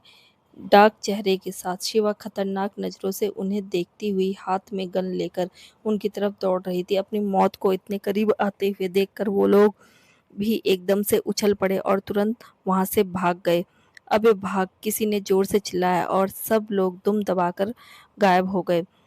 बहुत आगे तक भागते भागते उन लोगों को जब कोई रास्ता नहीं दिखा तो अचानक रघु की नज़र पुलिस स्टेशन पर पड़ी और उसे देखते ही तुरंत उसके दिमाग में एक आइडिया आ गया। वो तुरंत पुलिस स्टेशन की तरफ भागा। रघु के एक आदमी ने कहा, ये दादा पागल हो गेला है क्या? पुलिस स्टेशन काहे को जा रेला है? एक ने चिल्लाकर कहा, अरे दादा उधर काहे जा रेले हो? रघु ने चिल्लाकर कहा, शिवा से बचने का एक रास्ता है। रघु की बात से वो सब लोग कंफ्यूज हो गए, मगर शिवा से बचना तो रघु दादा के साथ रहना पड़ेगा। ये सोचकर वो लोग भी रघु के पीछे पीछे पुलिस स्टेशन भागते हुए बोले, अरे हमारे लिए भी रुको दादा। पुलिस पुलिस स्टेशन के अंदर कुछ कांस्टेबल अपने काम में लगे हुए थे। कुछ लोग रिपोर्ट्स लिखवाने के लिए वहां पर बाट देख रहे थे। दीवार पर बड़े बड़े स्वतंत्रता सेनानियों की तस्वीरें लगी हुई थी और कुछ इंस्पेक्टर अपनी जगह पर बैठे हुए थे। एक छोटा बच्चा गरमा-गरम चाय सबको दे रहा था। रघु और उसके आदमी भागते हुए पुलिस स्टेशन में पहुंचते हैं। इंस्पेक्टर इंस्पेक्टर रघु जोर से चिल्लाता है। वहां पर बैठे हुए एक इंस्पेक्टर की नज़र रघु पर पड़ती है और अचानक इतने अजीब लोगों को वहां पर चिल्लाकर आते हुए देख वो अपनी आईब्रो सिकोड़ लेता है। रघु उसकी तरफ देखता है और भागकर जाता है। उस इंस्पेक्टर ने कहा, कौन हो तुम लोग और ऐसे कैसे मुंह उठाकर यहाँ पर घुस आए? क्या चाहिए तुम लोगों को? रघु ने कहा, इंस्पेक्टर अपन को अरेस्ट होने का है, अपन को अभी अरेस्ट कर लो। ये बोलकर उसने अपने दोनों हाथ आगे किए जैसे हथकड़ियों के लिए। रघु के सारे आदमी शॉक्ड होकर रघु की तरफ देख रहे हैं। एक ने धीरे से कहा, तेरे को पक्का यकीन है कि दादा के सर पर कोई गोली वोली नहीं लगी? क्या बोल रेला है ये? उसने धीरे से दूसरे आदमी के कान में ये बात कही ताकि कोई और न सुन ले। तो दूसरे आदमी ने जवाब दिया, मेरे को तो कुछ भी समझ नहीं आ रेला है, लगता है इनका दिमाग खराब हो गेला है। फिर वो आदमी धीरे से रघु के पास आया और धीमी आवाज में बोला, दादा क्या कर रेले हो? अरेस्ट काहे को होने का है आपको? अपने दांत पीसते हुए रघु ने धीमे से उस आदमी से कहा, नहीं तो तेरे को क्या लगता है पुलिस स्टेशन के अलावा शहर में कौन सी दूसरी जगह है जहाँ शिवा अपन लोगों से दूर रह सकती है और मार नहीं सकती? रघु की बात सुनकर एक आदमी की आंखों में चमक आ जाती है। ये तो बड़ा सॉलिड पॉइंट है। उन लोगों ने क्यों नहीं सोचा? दिमाग इनका नहीं उनका खराब हो गेला है। क्या आइडिया मारा है बाप, जबरदस्त। उसने धीरे से उसने धीरे से कहा, मान गए आपको दादा। क्या दिमाग चलाया है आपने? इधर तो शिवा क्या उसका बाप भी नहीं आ सकता और ना ही अपन लोगों को टच कर सकता। रघु इंस्पेक्टर से बोला, इंस्पेक्टर अपन सब लोगों को उठाकर जेल में डाल दीजिए, अपन अरेस्ट होने को मांगता है। रघु के सारे आदमियों ने तुरंत अपना सर हिलाया और उन लोगों से भी कहा, अपन सब लोगों को अरेस्ट कर डालो और सबको सलाखों में फेंक डालो। सब लोग उनकी तरफ बड़ी अजीब नज़रों से देखते हैं। इंस्पेक्टर ने अपना डंडा उठाते हुए कहा, जुर्म क्या है तुम लोगों का? किस जुर्म में अरेस्ट करना है मुझे तुम लोगों को? क्या किसी का मर्डर किया है? रघु ने ना में सर हिलाकर कहा, नहीं, लेकिन अपन बस्ती का नामी गुंडा है। गुंडे लोगों को अरेस्ट किया जाता है ना, अपन लोगों को भी करो। इंस्पेक्टर थोड़ी अनोइंग आवाज में बोला, तुम जैसे गुंडे गली गली में पैदा हो गली गली में पैदा होते रहते हैं। तुम लोग आवारा कुत्तों की तरह हो, मगर हम म्युनिसिपालिटी के लोग नहीं हैं जो कुत्तों को उठाकर डालकर जाएंगे। जाओ यहाँ से, टाइम बर्बाद मत करो, और भी बहुत काम है करने के लिए। रघु ने कहा, अरे लेकिन अपन बहुत गलत काम कर रेला है। अपन लोगों से बोलो तो हफ्ता वसूली का काम करता है, लोगों की हड्डियां तोड़ता है, बहुत कुछ करता है अपन। इंस्पेक्टर ने कहा, अच्छा तो फिर जाओ सबूत दो। रघु थोड़ा कंफ्यूज हो जाता है। उसके आदमी ने कहा, सबूत तो अपन लोगों के पास नहीं है, अपन साथ में ही साफ कर डालते हैं, लेकिन बस्ती में जाकर पूछो, अपन लोगों का खौफ है उधर। वो इंस्पेक्टर इरिटेट होकर बोला, बिना सबूत के मैं तुम लोगों को उठाकर अंदर डाल दूं? तुम लोगों को क्या लगता है हम लोग इतने फ्री बैठे हैं? जिस दिन तुम लोगों के खिलाफ कोई सबूत मिलेगा, कोई कंप्लेंट आएगी, मार मार के तुम लोगों को जेल में डाल दूंगा। लेकिन अभी बिना सबूत के कैसे डाल दूं? मुझे मेरी नौकरी प्यारी है या नहीं? रघु गुस्से में बोला, इंस्पेक्टर तेरा दिमाग खराब हो गेला है क्या? बोला ना, जब अपन खुद अपने मुंह से बोल रेला है तो तेरे को क्या चाहिए? अपुन और अपुन के पंटर लोगों को अभी अरेस्ट करके जेल में डाल। रघु की बात सुनकर इंस्पेक्टर के एक्सप्रेशन खराब हो जाते हैं। इस दो कौड़ी के गुंडे की इतनी हिम्मत की पुलिस स्टेशन के अंदर आकर इंस्पेक्टर को धमकी दे रहा है, ऑर्डर दे रहा है। इसकी तो ऐसी की तैसी। इंस्पेक्टर खड़ा होकर उसके सामने आता है और कहता है, इससे पहले कि तुम लोगों की हड्डियां तोड़कर यहाँ से बाहर फिकवा दूं, चुपचाप यहाँ से निकल जाओ। बिना जुर्म के किसी को अरेस्ट नहीं किया जाता। बेवकूफ हो क्या? जाओ पहले अपने खिलाफ सबूत लेकर आओ, उसके बाद अरेस्ट होने के लिए आना। रघु का दिमाग खराब हो गया। एक तो बाहर वैसे ही उसके लिए मौत खड़ी हुई है, ऊपर से इंस्पेक्टर उन्हें यहाँ से बाहर फेंकने में लगा हुआ है। कुछ तो करना पड़ेगा। कुछ सेकंड सोचने के बाद रघु के दिमाग में एक आइडिया आया और उसने इंस्पेक्टर की तरफ देखकर कहा, ऑन ड्यूटी इंस्पेक्टर को लाफा लगाना काफी होगा ना? इंस्पेक्टर कुछ समझ पाता उससे पहले ही रघु ने हाथ उठाया और जोर से उसके गाल पर थप्पड़ मार दिया। सब लोगों के हाथ उनके मुंह पर चले गए। पूरा पुलिस स्टेशन डेडली सन्नाटे में छा गया। इंस्पेक्टर की आंखें फट गई और अगले ही पल उसका मुंह गुस्से से लाल हो गया। उसने अपने कांस्टेबल से कहा, उठा के पटक साले को। इसकी हिम्मत कैसे हुई मुझे ऑन ड्यूटी इंस्पेक्टर को हाथ लगाने की? डालो सलाखों के पीछे कमीने को। ये सुनकर रघु के चेहरे पर एक प्राउडली बड़ी मुस्कान आई और उसने बोला, थैंक यू साहब। उसके बाद वो चौड़ा होकर सलाखों की तरफ जाने लगा। सब लोग हैरान थे, लेकिन रघु के लोगों को भी जाना था, तो उनके दिमाग में भी यही आइडिया है। एक फटाफट इंस्पेक्टर के सामने आया। इंस्पेक्टर को समझ पाता उससे पहले उसने कहा, सॉरी माए बाप। ये बोलकर उसने जोर से हाथ उठाकर इंस्पेक्टर के मुंह पर जोर से तमाचा मारा। इंस्पेक्टर के होश उड़ गए। उसके बाद उसके कुछ बोलने से पहले ही वो आदमी रघु के पीछे सलाखों की तरफ भाग लिया। एक एक करके उसके सारे आदमी आए और इंस्पेक्टर को धो डाला। लात घूंसे जो मिला सब मारा। थोड़ी देर में इंस्पेक्टर का मुंह सूज गया था। यहाँ वहां पट्टियां लगी हुई थी और वो दर्द से कहरा रहा था। अपने सूजे हुए मुंह के साथ उसने गुस्से में कहा, 1 महीने तक अंदर रखो सालों को। इनकी तो मैं अच्छे से खातिरदारी करूंगा। इनकी तो मैं उसके दांत भी निकल गए थे और बड़ा दर्द हो रहा था। पुलिस स्टेशन के अंदर रघु के सारे आदमी उसके पैरों के आसपास बैठे थे और रघु सीरियस होकर थोड़े ऊपर के बेड की तरफ बैठा हुआ था। 1 महीना तक वो लोग यहाँ से निकलने वाले नहीं है। बस इस 1 महीने में किसी तरह से शिवा का गुस्सा ठंडा हो जाए। उसके बाद उसने जो भी कुछ किया है, रघु उसका अच्छे से हिसाब चुकाएगा। और वो कमीना कौन था जिसने शिवा का फायदा उठाया? बस वो मिल जाए तो बोटी बोटी नोचने वाला रघु उसकी बोटी बोटी नोचने वाला था। पुलिस स्टेशन से दूर खड़ी शिवा डार्क आंखों से देख रही थी। वो सब लोग अंदर चले गए। सवाल ही नहीं उठता कि अब वो लोगों तक पहुंच सकती है। अपने दांत पीसते उसने कहा, कब तक बचेगा साले? बाहर निकलते ही तेरी चमड़ी उधेड़ेगी मैं। तभी उसके पास अयाना का कॉल आता है और वो बात करने के लिए फटाफट एकेडमी के लिए निकल जाती है। कुछ दिनों से प्रिशा काफी परेशान लग रही थी। सक्षम ने उसके लिए लगातार प्रॉब्लम खड़ी कर दी थी। बार बार उसके घर के बाहर आना जाना, उसे परेशान करने की कोशिश करना। जब से उसे पता चला कि दोनों का डाइवोर्स हो गया है, वो आदमी तो जैसे अपना मानसिक संतुलन ही खो बैठा है। कभी भी कहीं पे भी आ जाता है उसके लिए। अब उससे पीछे छुड़वाना बहुत ही ज़्यादा मुश्किल हो गया था। वो अपने डेस्क पर बैठी हुई गहरी सोच में डूबी हुई थी कि तभी अचानक उसे किसी की आवाज़ सुनाई देती है। क्या सोच रही हो? उसने सर उठाकर देखा तो अधीर वहां पर खड़ा हुआ था। वो बस वहां से गुजर रहा था कि उसने प्रिशा को देखा, जो काफी परेशान लग रही थी। उसके बगल में आकर बैठा और कहा, क्या बात है, तुम इतनी परेशान क्यों लग रही हो? उसने थोड़ी सीरियस आवाज में पूछा। प्रिशा ने हल्के से अपने होठों को दांतों के नीचे दबा के नजरों को नीचे कर लिया। उसने कुछ बोला नहीं, मगर उसके एक्सप्रेशन देखकर अधीर की आईब्रो आपस में सिकुड़ गई और उसने कहा, सक्षम प्रॉब्लम क्रिएट कर रहा है। प्रिशा बस हल्का सा सर हिला देती है। अधीर के हाथों की मुट्ठियां थोड़ी जोर से कस जाती हैं और वो कहता है, let me handle this. Prisha ने अधीर की तरफ देखकर कहा, नहीं, तुम्हें कुछ भी करने की जरूरत नहीं है। अधीर ने कहा, लेकिन क्यों? मैं उसे हैंडल कर सकता हूँ, कोई बड़ी बात नहीं है मेरे लिए। प्रिशा ने जवाब दिया, हाँ, शायद तुम ऐसा कर सकते हो, मगर मैं नहीं चाहती कि तुम करो। प्रिशा के जवाब से अधीर हैरान रह गया। प्रिशा ने गहरी सांस लेकर उसके हाथ पर हाथ रखती है और हल्का सा मुस्कुराकर कहती है, थैंक यू सो मच मेरे बारे में इतना सोचने के लिए, लेकिन सक्षम मेरी प्रॉब्लम है। तुम ऑलरेडी मेरे लिए काफ़ी कुछ कर चुके हो, उसे मैं खुद ही हैंडल कर लूंगी, तो तुम्हें उसकी चिंता करने की जरूरत नहीं है। अधीर खामोशी से बैठा रहा। उसकी नजरें प्रिशा के हाथ पर गई, जिसने उसके हाथ को पकड़ा हुआ था, और अचानक से उसकी हार्ट बीट जैसे स्किप कर गई।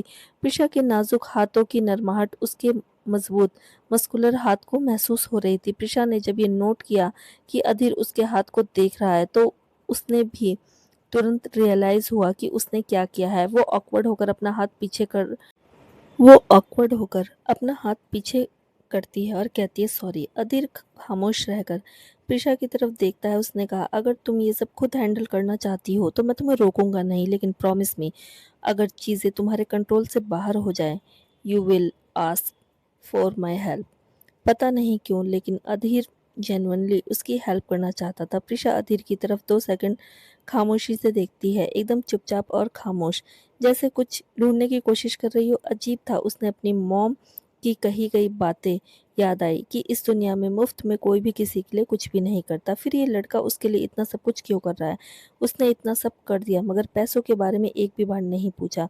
पर इसका मतलब ये थोड़ी है कि ये पैसे लेगा नहीं। शायद इंतजार में है कि कब उसके पास पैसों का जुगाड़ हो जाए और वो उसके पैसे चुका दे। प्रिशा ने एक गहरी सांस लेकर अधीर से कहा, वो मुझे तुम्हारे पैसों का अरेंजमेंट करने के लिए थोड़ा सा और टाइम चाहिए। तुम किसी जल्दबाजी में तो नहीं हो ना? प्रिशा की बात सुनकर अधीर की आईब्रो आपस में हल्की सी सिकुड़ जाती है। पैसे? ये अचानक पैसे बीच में कहाँ से आ गए? अधीर प्रिशा से बोलता है, क्या मैंने तुम्हें कहा कि मुझे तुमसे पैसे चाहिए? प्रिशा जानती थी कि अधीर ने अब तक एक बार भी गलती से भी पैसों का जिक्र नहीं उठाया है, मगर शायद इसलिए क्योंकि वो बोलने में थोड़ा हिचक महसूस कर रहा था। लेकिन पैसे तो देने होंगे ना? अपने डैड के इलाज के लिए इसी आदमी के पैसे लिए थे उसने, और डाइवोर्स करवाने की रकम भी तो उसे देनी है। करीब करीब 1 करोड़ रुपए बैठता है। उसके पास इस वक्त इतना पैसा बिल्कुल भी नहीं था। सच पूछो तो उसे नहीं पता था कि वो कैसे इतने सारे पैसों का अरेंजमेंट करेगी, लेकिन कहीं से कुछ ना कुछ अरेंजमेंट तो उसे करना ही होगा। प्रिशा ने नजरें नीचे की और थोड़ी धीमी आवाज में कहा, तुमने कहा नहीं, पर इसका मतलब ये तो नहीं कि मैं भूल जाऊं। मुझे बस थोड़ा सा टाइम चाहिए। आई प्रॉमिस कि मैं तुम्हारे सारे पैसे तुम्हें लौटा दूंगी। मैं कुछ रखने वाली नहीं, सो डोंट वरी। अधीर से रहा नहीं जाता और वो बोल ही देता है, तो तुम्हें लगता है कि तुम्हारे साथ ये सब कुछ जो मैं तुम्हारी हेल्प कर रहा हूँ, ये सब पैसों के लिए कर रहा हूँ? प्रिसा कंफ्यूजन में अधीर की तरफ देखती है। पैसों के लिए नहीं कर रहे तो फिर किस चीज के लिए कर रहे हो?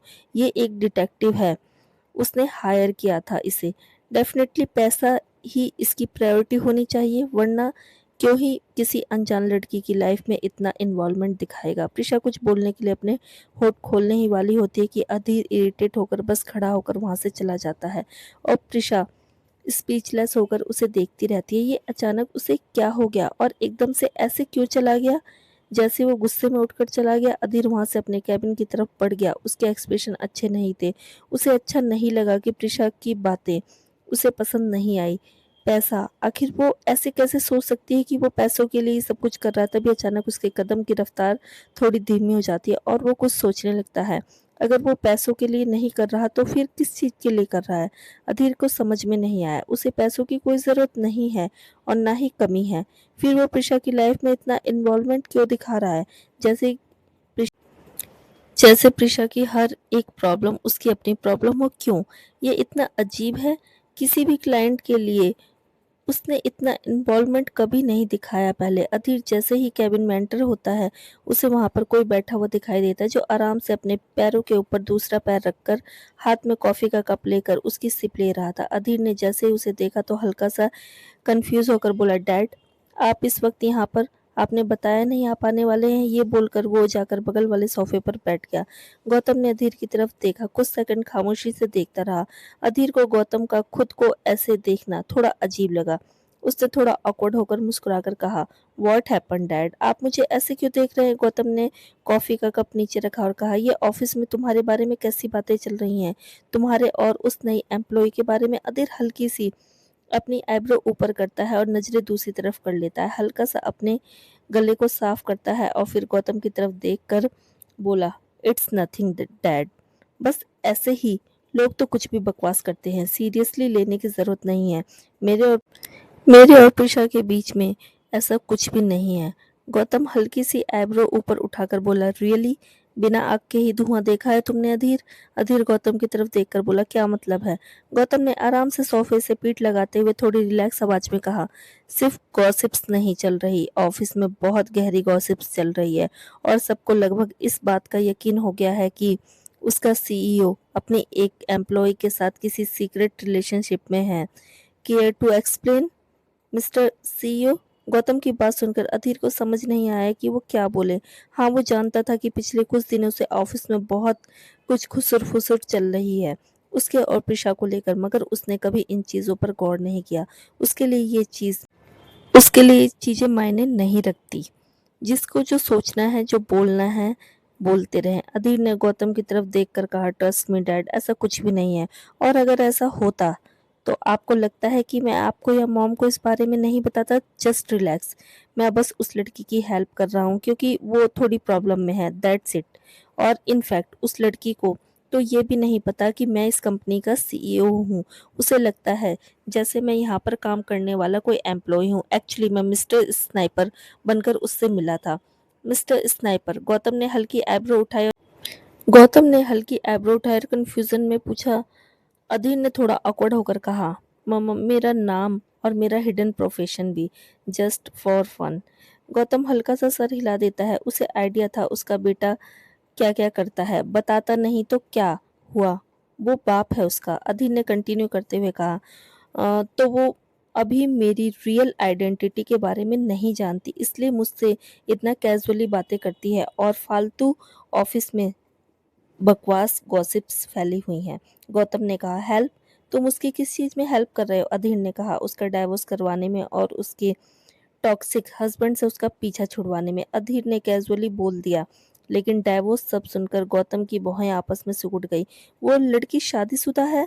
अधीर गौतम की तरफ देखकर बोला, शादीशुदा थी लेकिन अब डाइवोर्स हो चुका है और उसका हस्बैंड इस चीज को एक्सेप्ट करने के लिए तैयार नहीं है, उसके पीछे पड़ा है, परेशान कर रहा है। अधीर की बात को गौतम खामोशी से सुनता रहा। अधीर गौतम को बताता है, अपने सक्षम अस्थाना अस्थाना ग्रुप के सीईओ का नाम सुना है? गौतम कुछ सेकंड तक सोचता है, फिर कहता है, ऐसे भी कोई कंपनी है क्या शहर में? डेफिनेटली अस्थाना ग्रुप कोई बहुत बड़ी कंपनी नहीं थी, तो गौतम के लिए वो याद रखना जैसी कुछ खास चीज नहीं थी। अधीर ने कहा, हाँ, ये छोटी सी कंपनी है, वो उसका सीईओ है और प्रिशा का एक्स हस्बैंड भी। उसके बाद अधीर गौतम को सब कुछ बताता है कि उनकी शादी किस तरह से हुई और सक्षम किस तरह से पहले उसे हायर करता है प्रिशा के पीछे जाने के लिए ताकि उसके अफेयर को पकड़ सके, मगर बात कुछ अलग ही निकलती है। असल में अफेयर तो सक्षम के चल रहे थे और वो भी खुलेआम। वो प्रिशा पर फिजिकली अब्यूज भी करता था, उसे टॉर्चर करता था प्रिशा की हेल्प करने के लिए और उसे टॉक्सिक शादी से निकालने के लिए उसे बीच में आना पड़ा। प्रिशा ने उसे अपने काम के लिए हायर किया और उसने दोनों का डाइवोर्स करवाया। उसके बाद उस लड़की के पास कोई इनकम सोर्स नहीं था, तो उसे उस लड़की को अपनी इस कंपनी में जॉब दिलवानी पड़ी। गौतम चुपचाप अधीर की बातें सुनता है और कुछ सेकंड के बाद वो अधीर से कहता है, तो उस लड़की को नहीं पता कि तुम मेरे बेटे हो और इस कंपनी के सीईओ हो? एनजीए नम्रता गौतम अधीर ग्रुप का सीईओ अधीर सिंह हो? अधीर ने नाम में सर हिलाया और कहा, नहीं, उसे नहीं पता। गौतम ने कहा, और तुमने उसे बताया भी नहीं? अधीर ये सुनकर सोचने लगता है, उसने प्रिशा को कई बार बताया लेकिन वो बेवकूफ कहो या इनोसेंट, मगर उसकी बात को मानती ही नहीं। ये सोचकर अधीर हल्का सा हंस देता है। उसकी ऐसी हंसी देखकर गौतम अपने आईब्रो एम्यूजमेंट से हल्की सी ऊपर उठा लेता है। अधीर ने कहा, नहीं, बताने की बहुत कोशिश की थी लेकिन उसे मेरी शक्ल सीईओ वाली लगती ही नहीं। तो वो मानती ही नहीं। आई सी। रात को प्रिशा घर पहुंचती है। वो जैसे ही ऑटो से निकलती है, अचानक कोई उसका हाथ पकड़ लेता है। प्रिशा एकदम से हैरान होकर देखती है तो गुस्से में सक्षम वहां पर खड़ा हुआ था। उसे देखकर प्रिशा की आंखें एकदम डार्क हो जाती हैं और वो कहती है, ये क्या कर रहे हो तुम? छोड़ो मेरा हाथ। वो अपना हाथ झटकने की कोशिश करती है, मगर सक्षम की ग्रिप इतनी मजबूत थी कि वो छूटती ही नहीं और प्रिशा की कलाई में दर्द होने लगता है। प्रिशा ने कहा, क्या कर रहे हो? छोड़ो मुझे सक्षम। सक्षम प्रिशा से बोला, हिम्मत कैसे हुई तुम्हारी? हिम्मत कैसे हुई तुम्हारी बिना मेरी जानकारी के मुझे तलाक देने की? आखिर किसने इजाजत दी? किसने हक दिया तुम्हें मुझसे दूर चले जाने का? प्रिशा कड़क आंखों से सक्षम की तरफ देखकर बोली, मैं कोई तुम्हारी पर्सनल प्रॉपर्टी नहीं हूँ मिस्टर सक्षम अस्थाना। तुम भूल गए हो। लेकिन मैं तुम्हें याद दिला दूं कि मैं एक जीती जागती इंसान हूँ। क्यों लगा तुम्हें सारी जिंदगी में तुमसे बंधी रहकर उस टॉर्चर को बर्दाश्त करती रहूंगी जो तुमने मेरे साथ किए हैं? सक्षम की पकड़ प्रिशा की कलाई पे और ज्यादा मजबूत हो गई। उसने अपने दांत पीसते हुए कहा, तुम पर मेरा हक है, तुम मेरी बीवी हो। तुम मुझसे अलग नहीं हो सकती, मेरी जानकारी के बिना तो बिल्कुल भी नहीं। तुम मेरे साथ अभी इसी वक्त घर चल रही हो। इस डाइवोर्स को मैं नहीं मानता। वो प्रिशा की कलाई को खींचते हुए उसे गाड़ी के पास लेकर जाने लगता है, मगर प्रिशा उसके हाथ पर जोर से काट लेती है। सक्षम को एकदम से दर्द होता है और उसका हाथ झटक जाता है। गुस्से में वो प्रिशा पर चिल्लाया, तुम्हारा दिमाग खराब हो गया है? प्रिशा ने कहा, मैं तुम्हारे साथ कहीं भी नहीं चलने वाली। सुना तुमने? होते कौन हो तुम मुझे अपने साथ लेकर जाने वाले? देखो मिस्टर सक्षम अस्थाना, हमारा डाइवोर्स हो चुका है। मैं तुम्हारी बीवी नहीं हूँ। अगर तुमने जबरदस्ती करने की कोशिश की तो तुम पर किडनैपिंग का और अटेम्प्ट टू मर्डर का केस डाल दूंगी। सक्षम की आंखें डार्क हो गई। प्रिशा के पास आकर उसने प्रिशा से के बालों को कस के मुट्ठी में पकड़ा और कहा, रियली? कुछ ज्यादा हिम्मत नहीं आ गई तुम्हारे अंदर? किसके दम पर तुम इतना उछल रही हो? हाँ, इस दुनिया में तुम्हें लगता है कि कोई तुम्हें मुझसे अलग कर सकता है? Dream on. ऐसा कभी भी नहीं हो सकता। आखिरी सांस तक तुम मेरे साथ बंधी रहोगी और अब किसी भी हाल में मैं तुम्हें खुद से अलग नहीं होने दूंगा। मैं तुम्हें अलग बिल्कुल भी नहीं होने दूंगा। तुम मेरी बीवी हो। ये डाइवोर्स वैलिड नहीं है।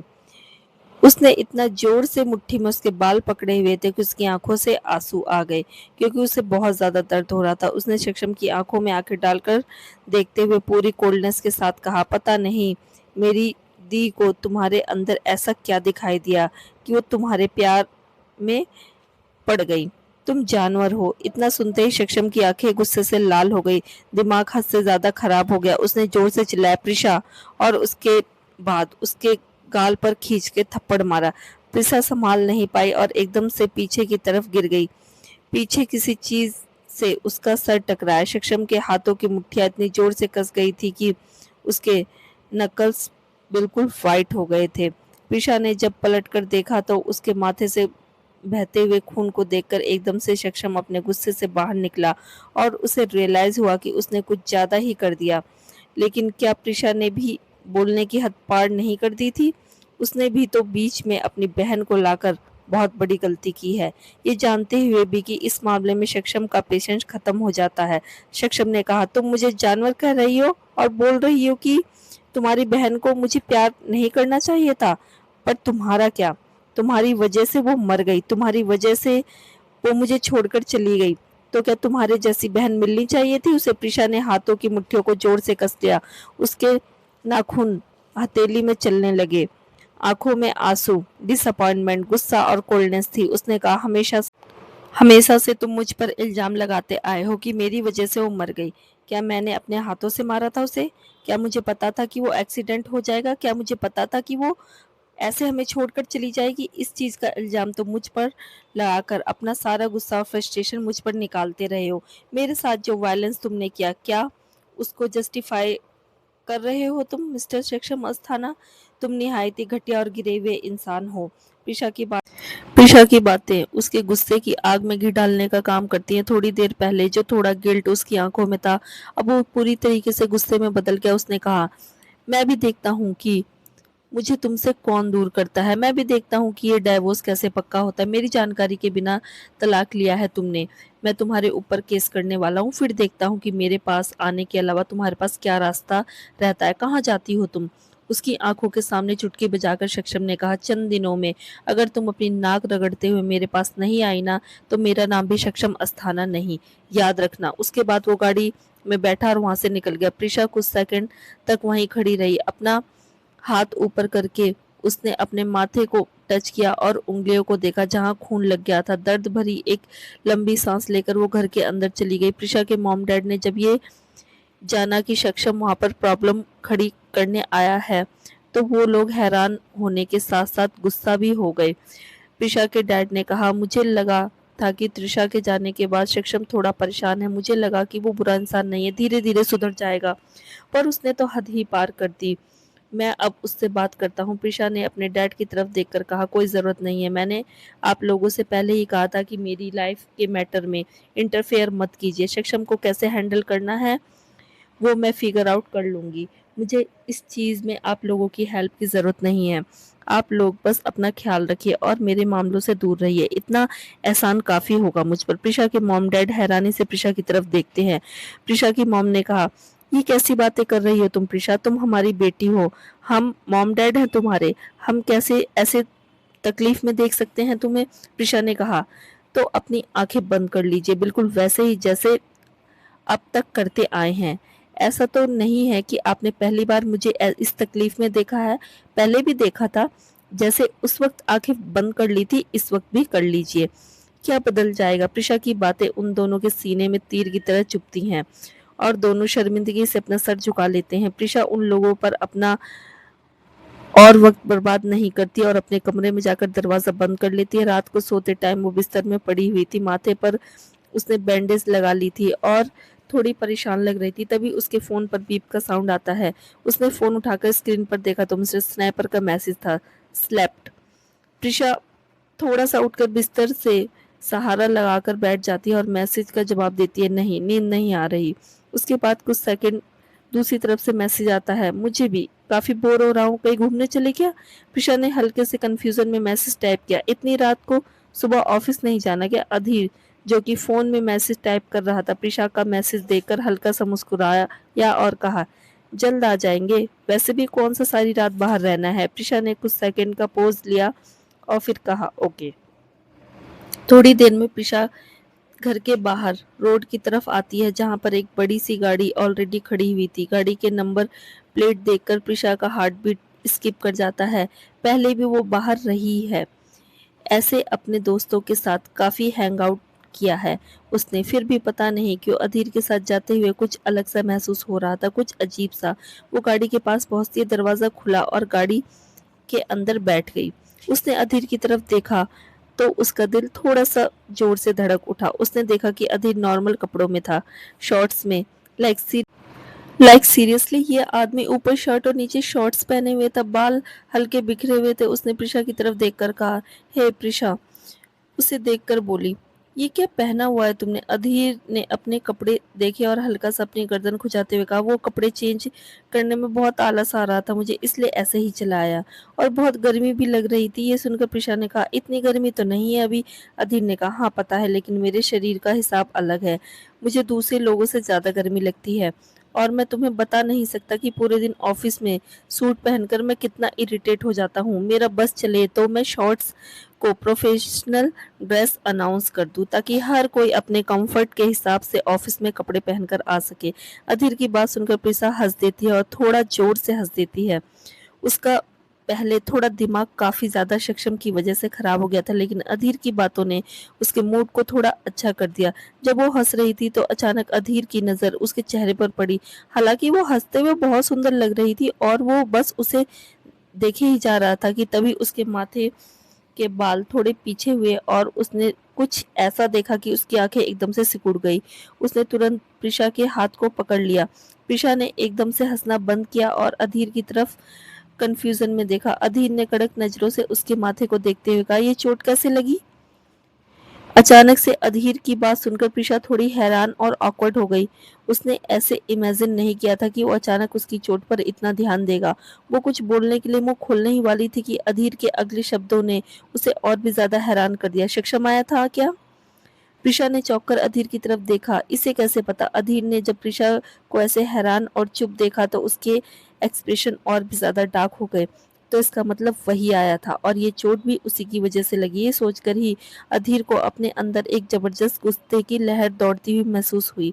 प्रिशा को पता नहीं क्यों अचानक से जैसे गाड़ी के टेम्परेचर में गिरावट महसूस हुई। अधीर की आंखें डार्क, चेहरे पर क्लियर विजिबल गुस्सा देखकर उसकी धड़कनें तेज हो गई। ये इतना गुस्से में क्यों लग रहा है? क्या सिर्फ इसलिए क्योंकि उसे चोट लगी है? ये इसलिए कि उसे सक्षम की वजह से चोट लगी है? वो कुछ समझ नहीं पाई। उसने अधीर के हाथ पर हाथ रखा और थोड़ी नरम आवाज में कहा, इट्स ओके, मैं ठीक हूँ। अधीर ने इरिटेट होकर कहा, नहीं, तुम ठीक नहीं हो। उसने तुम्हें हर्ट कैसे किया और तुमने मुझे बताया क्यों नहीं? अधीर की बात सुनकर प्रिशा स्पीचलेस हो जाती है। वो अधीर को इस बारे में क्यों बताएगी? ऐसा नहीं है कि दोनों के बीच कोई रिलेशनशिप है। अपनी हर पर्सनल चीज को वो उसे नहीं बता सकती ना। प्रिशा के चेहरे और उसके हाव भाव देखकर मानो अधीर ने उसके मन की बात पढ़ ली। उसने कहा, तो अब मैं तुम्हारे लिए इतना इम्पोर्टेंट भी नहीं हूँ कि तुम मुझे ये सब बता सको ना? प्रिशा ने ना में सर हिलाया और कहा, ऐसी बात नहीं है, तुम गलत समझ रहे हो। अधीर ने कहा, तो फिर बताया क्यों नहीं तुमने मुझे? प्रिशा ने नजरें नीचे की और कहा, मैं बस तुम्हें परेशान नहीं करना चाहती थी। प्रिशा की बात सुनकर अधीर खामोश हो गया। गाड़ी में थोड़ा सन्नाटा फैल गया। प्रिशा ने अधीर से कहा, तुम मेरे लिए ऑलरेडी बहुत कुछ कर रहे हो और इस चीज के लिए मैं तुम्हारी ग्रेटफुल हूँ, मगर मैं अपनी लाइफ की प्रॉब्लम में तुम्हें घसीटना नहीं चाहती। उसने नजरें उठाई, अधीर की आंखों में देखा और इस बार थोड़ा जेन्युइनली नरमाहट के साथ कहा, तुमने मेरे लिए जो किया है, चाहे वो किसी भी रीजन की वजह से किया हो, मगर आज तक ऐसा कभी किसी ने नहीं किया। मेरे अपनों ने भी मुझे उस नरक से निकालने के लिए मना कर दिया था, मगर तुमने मेरी हेल्प की और इस चीज के लिए मैं तुम्हारी शुक्रगुजार हूँ। अधीर, तुम बहुत अच्छे हो, पर मैं तुम्हारी इस अच्छाई का ऐसे फ़ायदा नहीं उठाना चाहती। अब तक तुमने मेरी काफ़ी हेल्प की है, भले ही मैंने माँगी हो या ना माँगी हो, मगर हर चीज़ में मैं तुम्हें इन्वॉल्व नहीं कर सकती। ये मेरी लाइफ़ की प्रॉब्लम्स है। आखिर मैं तो इन्हें मुझे खुद ही हैंडल करना पड़ेगा ना। मैं जानती हूँ कि अचानक डाइवोर्स की वजह से सक्षम पागल हो गया है। उसके लिए उसका गुस्सा निकालने का टूल बन गई थी। अचानक उससे दूर हो जाऊंगी तो वो बौखला जाएगा ही ना, पर मैं उसे हैंडल कर लूंगी। आज नहीं तो कल ये चीज़ रियलाइज हो ही जाएगी कि वो मुझे ऐसे जिंदगी भर अपने पास रखकर टॉर्चर नहीं कर सकता। मैं अपने साथ ये सब कुछ बर्दाश्त नहीं कर सकती। मैं बस तुम्हारी एक हेल्प चाहती हूँ। ये बोलकर प्रिशा ने अधीर को देखा। अधीर खामोशी से उसकी बात सुन रहा था। उसने कहा, what ever you want I will provide. पता नहीं अधीर ने ये शब्द क्यों कहे। आज तक उसने ये शब्द कभी किसी से नहीं कहे। बहुत लड़कियों की हेल्प की है उसने, अपने मॉम डैड की तरह, मगर जिस तरह से वो प्रिशा की हेल्प कर रहा है वैसी हेल्प उसने कभी किसी की नहीं की। प्रिशा के लिए तो जैसे वो लिमिट्स क्रॉस करने को तैयार है, लेकिन ये लड़की उससे कभी ठीक से हेल्प मांगती क्यों नहीं? ये चीज़ बस उसे फ्रस्ट्रेट करती है। वो चाहता था कि प्रिशा की लाइफ में कुछ भी उथल पुथल हो, वो बस भाग कर आए, उसे बताए, उसकी हेल्प ले और वो सब कुछ ठीक कर देगा। कितना आसान है, पर ये करती क्यों नहीं? प्रिशा ने कहा, तुम बस ये डाइवोर्स कैंसिल मत होने देना। सक्षम ने मुझे धमकी दी है कि वो कोर्ट में इसके खिलाफ आवाज उठाएगा, इस डाइवोर्स को कैंसिल करवा कर रहेगा। अधीर ने कहा, वो ऐसा नहीं कर पाएगा, कभी भी नहीं।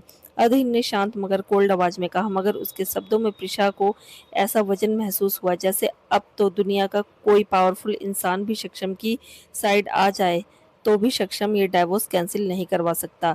अधीर उसे ऐसा नहीं करने देगा। पता नहीं क्यों उसे अधीर के शब्दों पर ऐसा भरोसा हो रहा था मानो ये शब्द किसी भगवान ने उससे कहे हों। प्रिशा मुस्कुराकर गाड़ी की सीट से अपनी पीठ लगाते हुए बोली, थैंक यू, और इतनी रात को मुझे बाहर ले जाने के लिए भी थैंक यू। सच में मेरा मूड ठीक नहीं था। अधीर ने गाड़ी स्टार्ट की और कहा, आगे से कोई भी प्रॉब्लम हो तुरंत मुझे बताना। प्रिशा चुप हो गई। अधीर ने उसकी तरफ देखा। जब वो बोली नहीं तो अधीर की आंखें डार्क हो गई। उसने कहा, तुमने सुना ना मैंने क्या कहा? मुझे बताना अगर तुम नहीं चाहती कि मैं 24 आवर्स तुम्हारे ऊपर नजर रखूं। अधीर की बात सुनकर एकदम से प्रिशा हैरान होकर उसकी तरफ देखने लगी। पता नहीं क्यों उसके दिल की धड़कनें एकदम से तेज हो गई। क्या ये सिर्फ उस पर इसलिए नजर रखेगा कि कहीं वो किसी प्रॉब्लम में ना पड़ जाए? रियली? मगर फिर उसने अपने कंपोजर को थोड़ा मेंटेन करते हुए कहा, ठीक है बाबा, अब गुस्सा मत करो प्लीज। एक तो वैसे ही सक्षम का गुस्से वाला चेहरा याद करते हुए अब तक उसके रोंगटे खड़े हो रहे हैं। कम से कम तुम तो मुझे ऐसे गुस्सा मत दिखाओ या गुस्से से मत देखो। प्रिशा की बात सुनकर अधीर गहरी सांस लेता है। कुछ सेकंड के बाद अपने कंपोजर को थोड़ा मेंटेन करने में, मगर वो प्रिशा को ऐसा डराना नहीं चाहता था, इसलिए वो खुद के गुस्से पर काबू कर लेता है। सक्षम से तो वो बाद में निपटेगा, ये उसने सोच लिया था। उसने प्रिशा से कहा, ऑल राइट, तो कहाँ पर जाना चाहती है तुम? प्रिशा ने 2 सेकंड सोचा और कहा, बीच साइड। पानीपुरी खाने चले? पानीपुरी बीच साइड की? अधीर ने कुछ सेकंड प्रिशा की तरफ देखा, थोड़ी सी कंफ्यूजन और अम्यूजमेंट के साथ, फिर हल्का सा मुस्कुराया और सामने देखते हुए बोला, ऑल राइट। उसके बाद वो निकल गए। धरा अंबर धरा अंबर के ऑफिस में खड़ी हुई थी। चीजों को थोड़ा सेट करने के बाद वो सुंदर से फूलों को एक वास्क में सजा रही थी। उसके होठों की स्माइल लगातार बनी हुई थी जब वो प्यार से उन फूलों को सहला रही थी और उन्हें डेकोरेट कर रही थी कि तभी अचानक 2 हाथ उसके पेट पर आकर लिपट गए और वो एकदम से कड़क हो गई। उसका दिल जोर से धड़क उठा और वो किसी मजबूत फैमिलियर आगोश में आ गई और एक चेहरा उसके कान के पास आकर धीरे से बोला, मॉर्निंग धरा।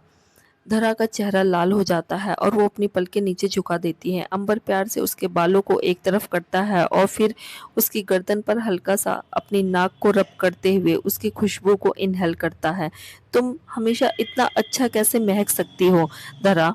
मुझे ऐसा लगता है कि मैं तुम्हारी खुशबू में पागल हो जाऊंगा।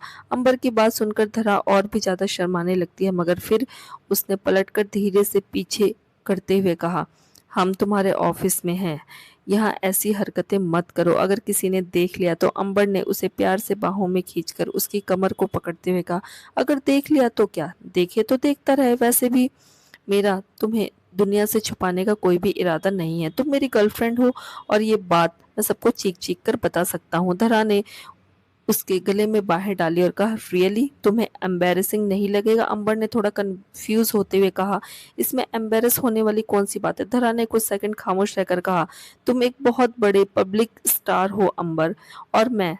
धरा के मन में बहुत बार ये बात आती थी कि दोनों का स्टैंडर्ड कहीं से भी मैच नहीं करता। क्या सच में दोनों का कपल होना ठीक रहेगा अंबर की रेपुटेशन के लिए? धरा की बात सुनकर अंबर उसके करीब करते हुए बोला, धरा सिर्फ अंबर की ही हो सकती है और अंबर सिर्फ धरा का। हमारे बीच में ये फालतू की चीज़ों की कोई भी जगह नहीं है। अगर किसी चीज़ की जगह है तो वो सिर्फ प्यार की, जो मैं अपनी धरा से बहुत ज़्यादा करता हूँ। अंबर की बात सुनकर धरा के दिल की धड़कनें बहुत ज़्यादा तेज हो जाती हैं। अंबर की आंखों में सच में अपने लिए प्यार देख सकती थी धरा। उसे तो अब तक यकीन नहीं हो रहा था कि उसका सबसे बड़ा सपना उसकी बाहों में है। कितना खूबसूरत है। अगर ये सिर्फ सपना है तो काश जिंदगी भर सोती रहे और ये सपना चलता ही रहे। उसके बाद अंबर अपनी कुर्सी पर बैठा हुआ धरा की कलाई को पकड़ के रखता है और धरा को प्यार से अपनी गोद में बिठाता है और हाथों को उसके अराउंड लपेट लेता है। आज शाम को तुम मेरे साथ डिनर पर चल रही हो। मैं तुम्हें अपने मॉम डैड से इंट्रोड्यूस करवाना चाहता हूँ। अंबर की बात सुनकर धरा एकदम से स्माइल गायब हो गई और आंखें बड़ी हो गई। व्हाट? उसने ये चीज़ बिल्कुल भी एक्सपेक्ट नहीं की थी। सच में अंबर क्या उसे अपनी मॉम डैड से मिलवाना चाहता? सीरियसली? ऐसे एकदम अचानक कैसे? उसका ऐसा रिएक्शन देखकर अंबर ने हल्की एब्रो को ऊपर उठाई और कहा, what? Having second thought now? जरा कुछ बोल पाती उससे पहले ही अंबर उसकी कमर पर पकड़ मजबूत करके उसके चेहरे को बहुत करीब कर लिया, इतना करीब कि दोनों के होठों के बीच बस इंच भर का ही फासला रह गया। उसने धरा से कहा, मैं जल्द से जल्द तुम्हारे ऊपर अपनी मोहर लगा देना चाहता हूँ, ताकि मुझे ये डर ना रहे कि कोई तुम्हें मुझसे छीन कर ले जाएगा। धरा ने उसके सीने पर हाथ रखा और थोड़ा नर्वस होते हुए कहा, लेकिन अंबर ये बहुत ज़्यादा जल्दी ही नहीं हो जाएगा? आई मीन हम अभी अभी तो रिलेशनशिप में आए हैं, और वैसे सच पूछो तो धरा ऑलरेडी पीयूष को और समायरा से मिल चुकी थी। एक बार मिलकर ही उसे एहसास हो गया था कि वो लोग कितने अच्छे हैं, मगर फिर भी वो बहुत ज़्यादा नर्वस महसूस कर रही थी अपने बॉयफ्रेंड के घर वालों से। आज वो पहली बार उसके साथ ऑफिशियल रिलेशनशिप में आने के बाद मिल रही है, तो सच में वो बहुत ज़्यादा नर्वस हो जाती है। अगर उन लोगों ने उसे पसंद नहीं किया या अंबर के लिए रिजेक्ट कर दिया तो। अंबर ने प्यार से उसके गाल को सहलाया और कहा, तुम्हें किस बात का डर लग रहा है? चिंता मत करो, मेरी मॉम को तुम बहुत पसंद आओगी। इनफैक्ट तुम उनकी फेवरेट बन जाओगी। तुम मेरे मॉम डैड को नहीं जानती हो धरा। मेरे लिए वो भगवान से बढ़कर है। वो बहुत अच्छे हैं। जितना प्यार वो मुझसे करते हैं, मैं 100% श्योर हूँ कि शादी के बाद उतना ही प्यार वो तुमसे भी करेंगे। इनफैक्ट मुझे लगता है कि वो लोग तुमसे ज़्यादा प्यार करेंगे। अंबर को अच्छी तरीके से पता था कि समायरा को किस तरह से लड़कियों का शौक था और वो अपने लिए एक बेटी चाहती थी। लेकिन अब तो पैदा हो गया वो, समायरा का शौक शौक ही रह गया। ज़रा डेफिनेटली शमायरा के अंदर की इस कमी को पूरा ज़रूर करेगी। उसे पूरा यकीन था, मगर धरा अभी नर्वस महसूस कर रही थी। अंबर ने प्यार से उसके गाल खींचते हुए कहा, इतना नर्वस होने की ज़रूरत नहीं है, मैं हूं ना तुम्हारे साथ। आज शाम को तुम मेरे साथ मेरे घर डिनर पर चल रही हो, ओके? धरा का दिल जोर जोर से धड़क रहा था। वो बस हल्का सा सर हिलाकर बोली, ओके। फिर वो खड़ी होकर बोली, तुम्हारे मॉम डैड को क्या क्या पसंद है? मैं उनके लिए कोई गिफ्ट लेकर जाऊं क्या? अच्छा ये अच्छा ये बताओ कि उन्हें लड़कियों की कौन सी ड्रेस पसंद है? मैं कुछ ट्रेडिशनल पहन लूँ?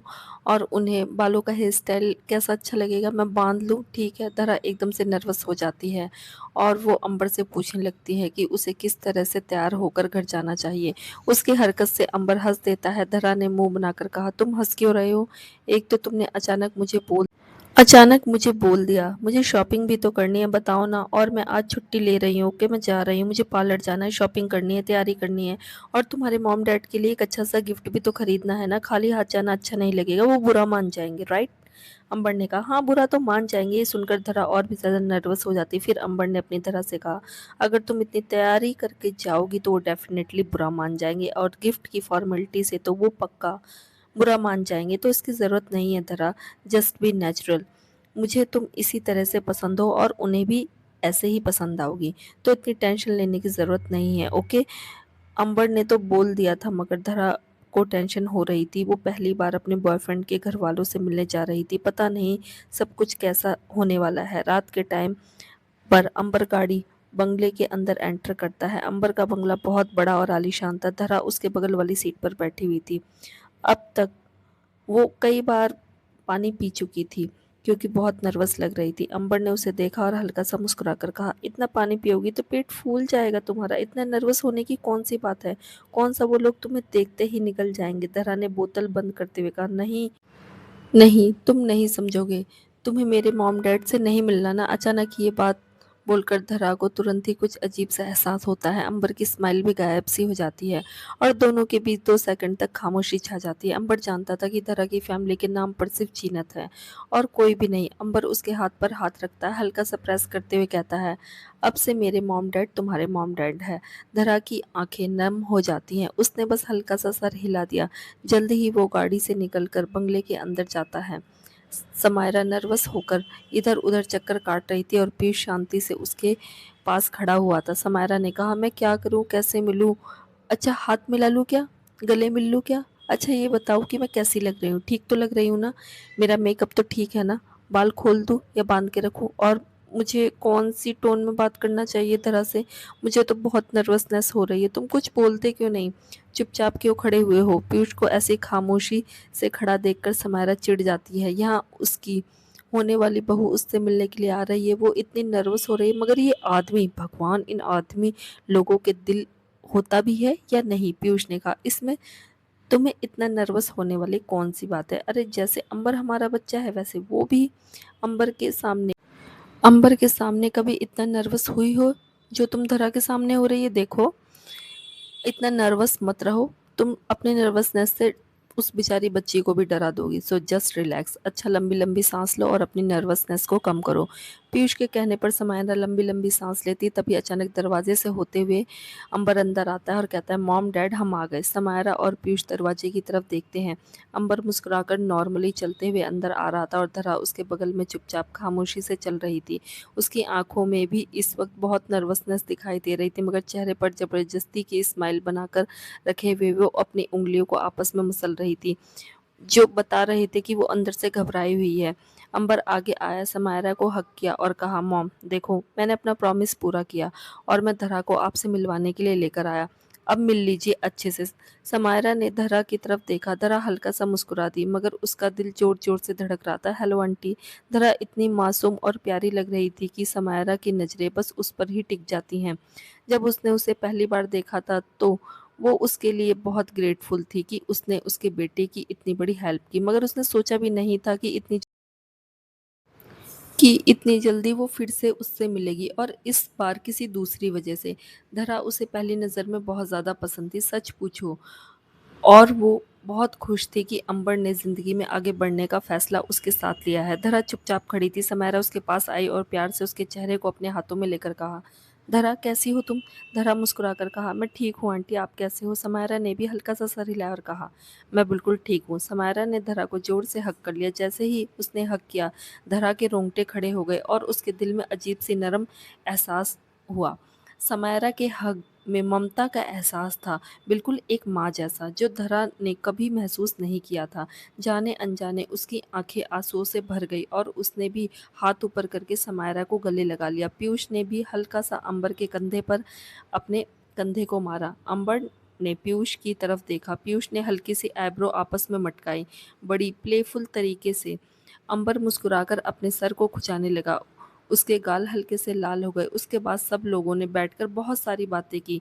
समायरा और पीयूष ने धरा से काफ़ी बातें की और धरा भी थोड़ा नर्वस होने के बाद धीरे धीरे उनके साथ काफ़ी कंफर्टेबल हो गई। अंबर आराम से बैठा हुआ धरा को नोट कर रहा था। धरा अब अच्छे से मुस्कुरा रही थी। पीयूष और समायरा से अच्छे से बात कर रही थी। दोनों की नज़रें कुछ सेकंड के लिए एक दूसरे से टकराई, मगर धरा ने फिर से नज़रें हटाकर उन दोनों से बातें करने जारी रखा। अंबर बिल्कुल सही कह रहा था, उसके मॉम डैड बहुत अच्छे हैं, बहुत ही ज़्यादा अच्छे। धरा जितना नर्वस महसूस कर रही थी, अब उसे रियलाइज़ हो रहा था कि उसे इतना नर्वस होने की ज़रूरत नहीं थी। उसे ऐसा लग रहा था जैसे वो अपने ही मॉम डैड से बात कर रही हो।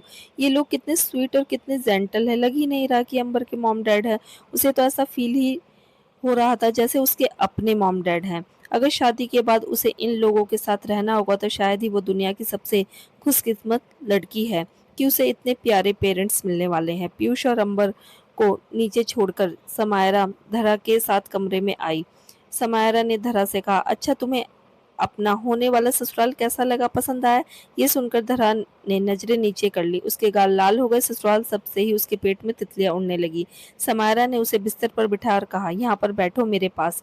उसके बाद वो भी उसके बगल में बैठ गई। समायरा ने बड़े ही प्यार से धरा से कहा, "थैंक यू धरा, थैंक यू सो मच बेटा।" धरा समायरा को कन्फ्यूजन में देखते हुए बोली, "किस लिए आंटी?" समायरा ने कहा, "अंबर को फिर से प्यार पर भरोसा दिलाने के लिए।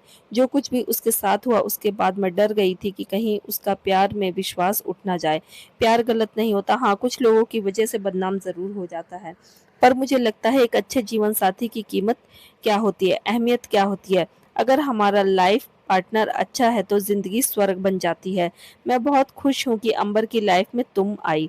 मेरे बेटे को हमेशा खुश रखना धरा, वो बहुत अच्छा है, वो तुम्हें शिकायत का कभी भी मौका नहीं देगा, बिल्कुल अपने पापा पर गया है।" धरा ने एक चीज़ और नोटिस की कि पीयूष और समायरा इस उम्र में भी एक दूसरे से बहुत ज़्यादा प्यार करते हैं। पूरे टाइम समायरा पीयूष की बाहों में ही बैठी रही और पीयूष भी बड़े प्यार से कभी उसके बालों को ठीक करता, कभी मुस्कुराता, कभी उसकी तरफ देखता। इतनी एडोरेशन और प्यार भरी नज़रों से आजकल की यंग कपल भी फेल हो जाए।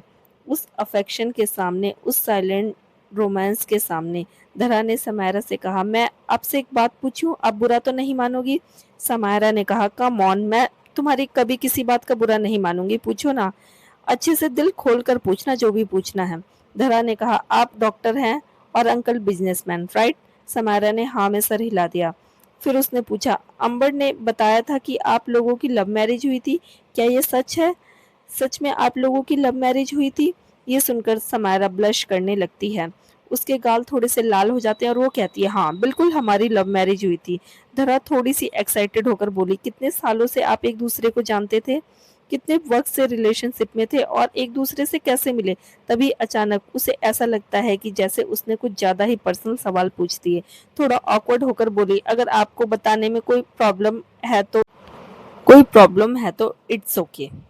समायरा ने हवा में हाथ घुमाया और कहा, "अरे कम ऑन, ये तो मेरा फेवरेट टॉपिक है, इस पर तो मैं घंटों बातें कर सकती हूँ।" उसके बाद समायरा एक बार शुरू होती है तो बस चुप होने का नाम ही नहीं लेती। वो धरा को अपनी और पीयूष की लव स्टोरी के बारे में सब कुछ बताती है और धरा काफ़ी अम्यूजमेंट से समायरा की सारी बातें सुनती है।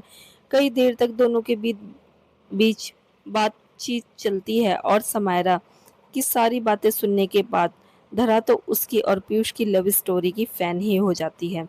उसने कहा, "ओह माय गॉड! मतलब आप दोनों एक दूसरे के चाइल्डहुड लवर्स थे?" समायरा ने कहा, "अरे नहीं, बचपन में तो हम दोनों बस एक दूसरे की फ़िक्र करते थे। वो फ़िक्र प्यार में जवान होने के बाद बदली थी। जब हम दोनों जवान हुए थे और पता चला था कि जवानी क्या चीज़ होती है, कैसी फीलिंग्स होती है, वो डिज़ायर, वो सब कुछ। मैंने जब से होश सँभाला है, मैंने अपने आप को बस पीयूष के ही ख्यालों में खोया हुआ पाया। शुरू में पीयूष बहुत कड़क बनकर रहता था क्योंकि मेरे भाई का बेस्ट फ्रेंड था ना, इतनी आसानी से उसे अपनी फीलिंग्स एक्सेप्ट नहीं की थी। लेकिन एक दिन जब उसने मुझे किसी और लड़के के साथ देख लिया तो उसके सब्र का बाँध टूट गया। फिर उसने मुझे अपनी फीलिंग्स बता दी क्योंकि उसे डर था कि कहीं मैं किसी और लड़के के साथ रिलेशनशिप में ना आ जाऊँ। वो बहुत जेलस टाइप का इंसान है।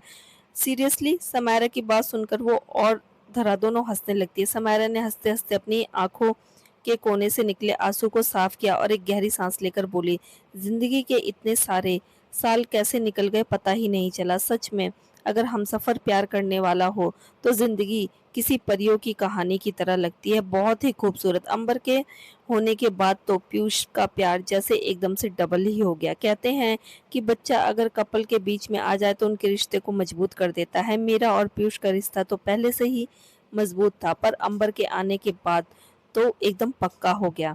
सब कुछ बताते बताते समायरा जैसे ख्यालों में खो गई थी। जब जब वो पीयूष का नाम ले रही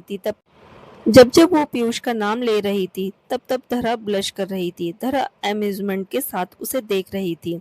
to be continue. Friends, please आप लोग सपोर्ट कीजिए। आप लोग सपोर्ट नहीं करते हैं और बहुत सारी नेगेटिव कमेंट्स देते हैं कि आज वीडियो नहीं आया, आज ये नहीं आया, आज फिर से नहीं आया। आप लोग कहना क्या चाहते हैं? मैं रोज़ वीडियो देती हूँ सिर्फ 30 मिनट या 40 मिनट्स की। अगर 1 दिन या 2 दिन गैप करके आता है तो आप लोग ये भी तो देखिए ना कि 1 घंटे से ऊपर की वीडियो अपलोड करती हूँ मैं। लेकिन फिर भी आप लोग खुश नहीं होते। आप लोगों को जितना कर दो आप लोग उतना ही नेगेटिव कमेंट करते हैं। सो प्लीज़ आगे से ऐसा मत कीजिए। हर हर महादेव।